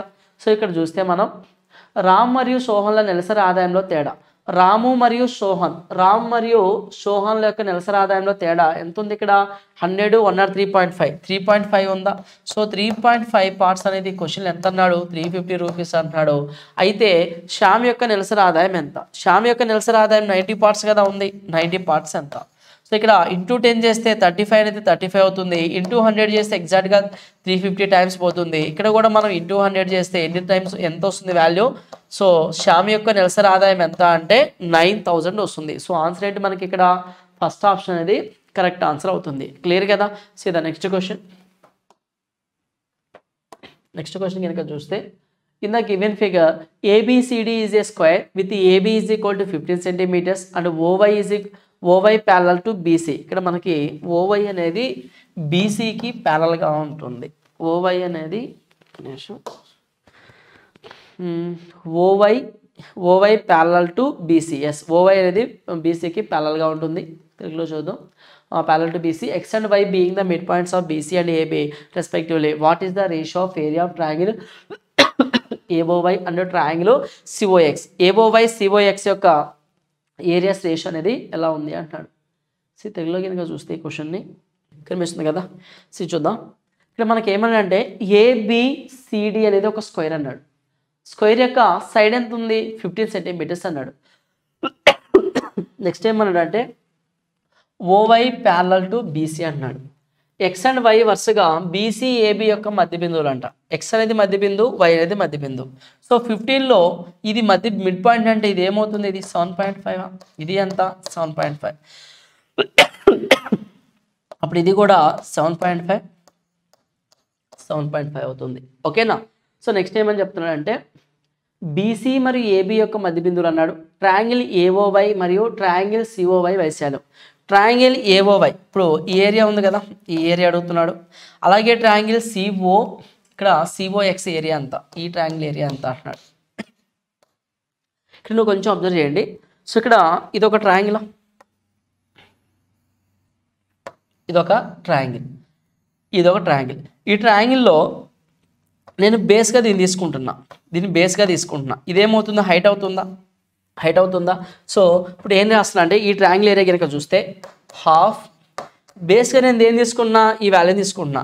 దీన్ని నేను ఇలా ఎక్స్టెండ్ చేస్తున్నా, ఇలా ఎక్స్టెండ్ చేస్తున్నా. చూడండి దీన్ని ఇలా రాస్తున్నా. ఇలా రాస్తే ఇక్కడ కొంచెం జాగ్రత్తగా గమనించు, ఈ పాయింట్ ఉంది కదా అది 7.5. ఇది ఎగ్జాక్ట్గా అంటే ఇది మొత్తం ఇది మిడిల్ పాయింటా, ఇది మిడిల్ పాయింట్ అయితే ఇక్కడ నుంచి ఇక్కడికి 7.5, ఇక్కడ నుంచి ఇక్కడికి 7.5. ఇది చూడండి ఇది ఎగ్జాక్ట్గా దీని మిడిల్లోకి వెళ్తుందా, దీని మిడిల్లో కంటే 3 ఇక్కడ 7.50లో హాఫ్ ఎంత 3.75. సో అంటే ఈ లెంత్ ఎంత వస్తుంది మనకి 3.75 వస్తుంది. ఈ లెంత్ 3.75 వస్తుంది. ఈ లెంత్ ఎలా వస్తుంది 7.5. Half into base into height. ఇక్కడ హాఫ్ ఇంటూ ఇక్కడ బేస్ ఎంత 3.75. ఇక్కడ హైట్ ఎంత ఉంటుంది 7.5 ఉంటుంది ఈ ట్రయాంగిల్కి. నెక్స్ట్ ట్రయాంగిల్ హాఫ్ ఇంటూ దీని బేస్ ఎలా, దీని బేస్గా తీసుకుంటున్నాం కదా ఈ ట్రయాంగిల్కి బేస్ 7.5 ఉంటుంది. ఓకేనా. సో హైట్ కింద చూస్తే ఈ హైట్ తీసుకుంటున్నా, ఈ హైట్. ఎందుకని ఈ ట్రయాంగిల్ అనేది ఏంటిది obtuse angle triangle. Obtuse angle ట్రయాంగిల్లో హైట్ ఎలా ఉంది బయట ఉంది, ఇక్కడ ఈ హైట్ తీసుకుంటున్నా. కానీ బేస్ మాత్రం ఇక్కడ నుంచి ఇక్కడికే కన్సిడర్ చేస్తున్నా, హైట్ మాత్రం ఇది తీసుకుంటున్నా. So base into height, half into base into height అవుతుంది. సో హైట్ అంటే ఎంత ఇక్కడ 7.5. ఈ హాఫ్ ఈ లెంతే కదా ఇక్కడ ఉండేది. సో ఈ లెంతే మనకి ఇక్కడ ఉంటుంది, ఈ లెంతే ఇక్కడ ఉంటుంది. ఓకేనా. సో ఇక్కడ ఇంటూ 7.5 అవుతుంది. సో సింప్లిఫై చేస్తే హాఫ్ ఆఫ్ క్యాన్సిల్, 7.5 క్యాన్సిల్, 3.75 7.5 ఎన్ని టైమ్స్ పోతుంది 2 టైమ్స్ పోతుంది. సో ఫైనల్గా ఆ రెండింటి యొక్క ఏరియాస్ రేషియో ఎలా ఉంటుంది అంటే నీకు 1:2 రేషియోలో ఉంటుంది, 1:2 రేషియోలో. సో ఆన్సర్ ఏమని చెప్పొచ్చు మనం ఇక్కడ 1:2 అనేది ఎక్కడ ఉంది మనకి 4th ఆప్షన్ అనేది ఉంది. So answer is 4th option. Clear కదా. సో ఇక్కడ డేటా కనుక చూస్తే మీకు ఇక్కడ ఏమన్నాడంటే ఇచ్చిన చిత్రంలో ఏబిసి అనే చతురస్రంలో ఏబి 15 అన్నాడు, ఓవై ప్యారలల్ టు బీసీ అన్నాడు, ఎక్స్ అండ్ వై వరుసగా బీసీ మరియు ఏబి యొక్క మధ్య బిందువులు అన్నాడు. ఇక్కడ ఎక్స్ అండ్ వై అనేది దీని మధ్య బిందువు అన్నాడు. సో ఇక్కడ నుంచి ఒక లైన్ ఎగ్జాక్ట్గా ఇక్కడ మిడిల్ గీశాడు. మిడిల్కి ఇది చూడండి, ఈ పాయింట్ నుంచి ఇక్కడ నువ్వు మిడిల్ గీసేటువంటి లైన్ అన్నాడు. ఇక్కడ ఈ రెండు ప్యారల్గా ఉన్నాయి అన్నాడు. సో ఇది మిడ్ పాయింట్లో ఫామ్ చేస్తుంది. ఇది ఎగ్జాక్ట్గా ఎంతైతే మిడ్ పాయింట్ ఉంటుందో ఇదే మిడ్ పాయింట్ ఇక్కడ తీసుకుంటే ఈ 7.5లో ఇది హాఫ్, ఇది హాఫ్, ఇక్కడ హాఫ్ అంటే 7.5లో హాఫ్ ఎంత 3.75. ఆ 3.75 ఇక్కడ తీసుకున్నా. ఈ ట్రయాంగిల్ ఏరియాలో బేసు హైట్, ఈ ట్రయాంగిల్ ఏరియాలో ఇది బేసు, దీన్ని హైట్గా తీసుకున్నా. సో హాఫ్ బేస్ హైట్ ఫైనల్గా సింప్లిఫై చేస్తే మనకి రేషియో 1:2 అనేది వస్తుంది. క్లియర్ కదా. సిదా నెక్స్ట్ క్వశ్చన్ కనుక చూస్తే 26.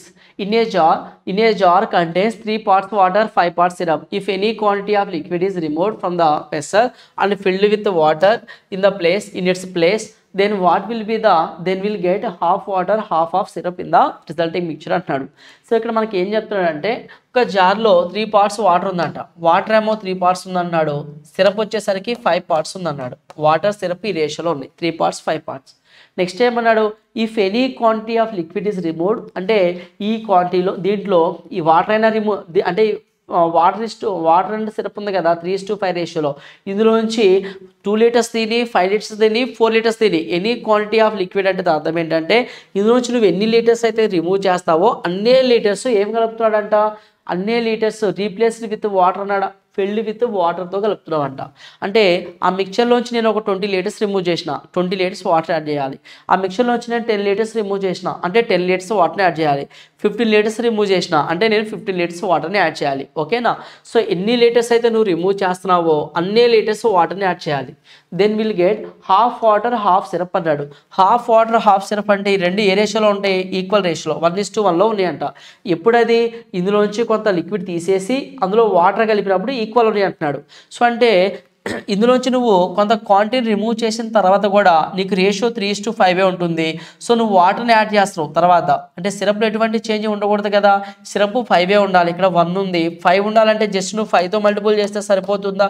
సో 5 1s are 5, ఇక్కడ కూడా 5తో మల్టిపుల్ చేయాలి కదా. So 5 1s are 5 1s are. So అయితే నీకు ఇక్కడ నువ్వు అబ్జర్వ్ చేస్తే ఇది తీసేస్తున్నా నేను, 3:5 కాస్త 5:5 ఉంది. ఇక్కడ ఎన్ని పార్ట్స్ పెరిగింది వాటర్, నీకు 2 parts పెరిగిందా, 2 పార్ట్స్ పెరిగింది అంటే 2 పార్ట్స్ పెరిగింది అంటే దాని అర్థం ఏంటి? 2 పార్ట్స్ తీసేసినావు, 2 పార్ట్స్ కలిపినవా? అవుట్ ఆఫ్ టోటల్ కౌంట్ ఎంత ఉంది present? 5:5 10. So 2/10, 2 1s are 2 5s are అంటే 1/5 పార్ట్ అనేది నువ్వు రిమూవ్ చేయడం జరిగింది. క్వశ్చన్ ఏం అడిగాడు? పాత్రలో నుంచి ఏ పరిమాణంలో ద్రవంలో తొలగించి దాని స్థానంలో నీరుని కలిపావు అంటే 1/5, 2 1s are 2 5s are 1/5 పార్ట్ని తొలగించడం జరిగింది. సో ఆన్సర్ ఏంటి మనకి ఇక్కడ అంటే థర్డ్ ఆప్షన్ అనేది కరెక్ట్ ఆన్సర్ అవుతుంది. ఓకేనా? సిదా నెక్స్ట్ క్వశ్చన్ నెంబర్ 27 కనుక చూస్తే the base area height of A square pyramid is 20% less, 25% less respectively than the base area height of a pentagonal prism. The volume of the prism is what percentage of the volume of the pyramid అన్నాడు. So ఇక్కడ first మనం రెండు diagrams గురించి ఇచ్చాడు. First మనం ఏం data ఇచ్చాడు అనేది ఫస్ట్ కన్సిడర్ చేద్దాం. ప్రిజం ఇచ్చాడు, పిరమిడ్ ఇచ్చాడు. ప్రిజం వచ్చేసరికి పెంటాగోనల్ ప్రిజం అన్నాడు. సో పిరమిడ్ వచ్చేసరికి స్క్వేర్ పిరమిడ్ అన్నాడు. ఓకేనా? సో ఇక్కడ రెండు షేప్స్ ఫస్ట్ ఎలా ఉంటాయో చూద్దాం. సో ఇక్కడ పెంటాగోనల్ ప్రిజం అంటే 5 సైడ్స్ ఉంటాయండి మనకి. 5 సైడ్స్ ఉంటాయి ఇందులో. ప్రిజం గురించి చూస్తే పెంటాగోనల్ ప్రిజం 5 సైడ్స్ ఉంటాయి. ఓకేనా? సి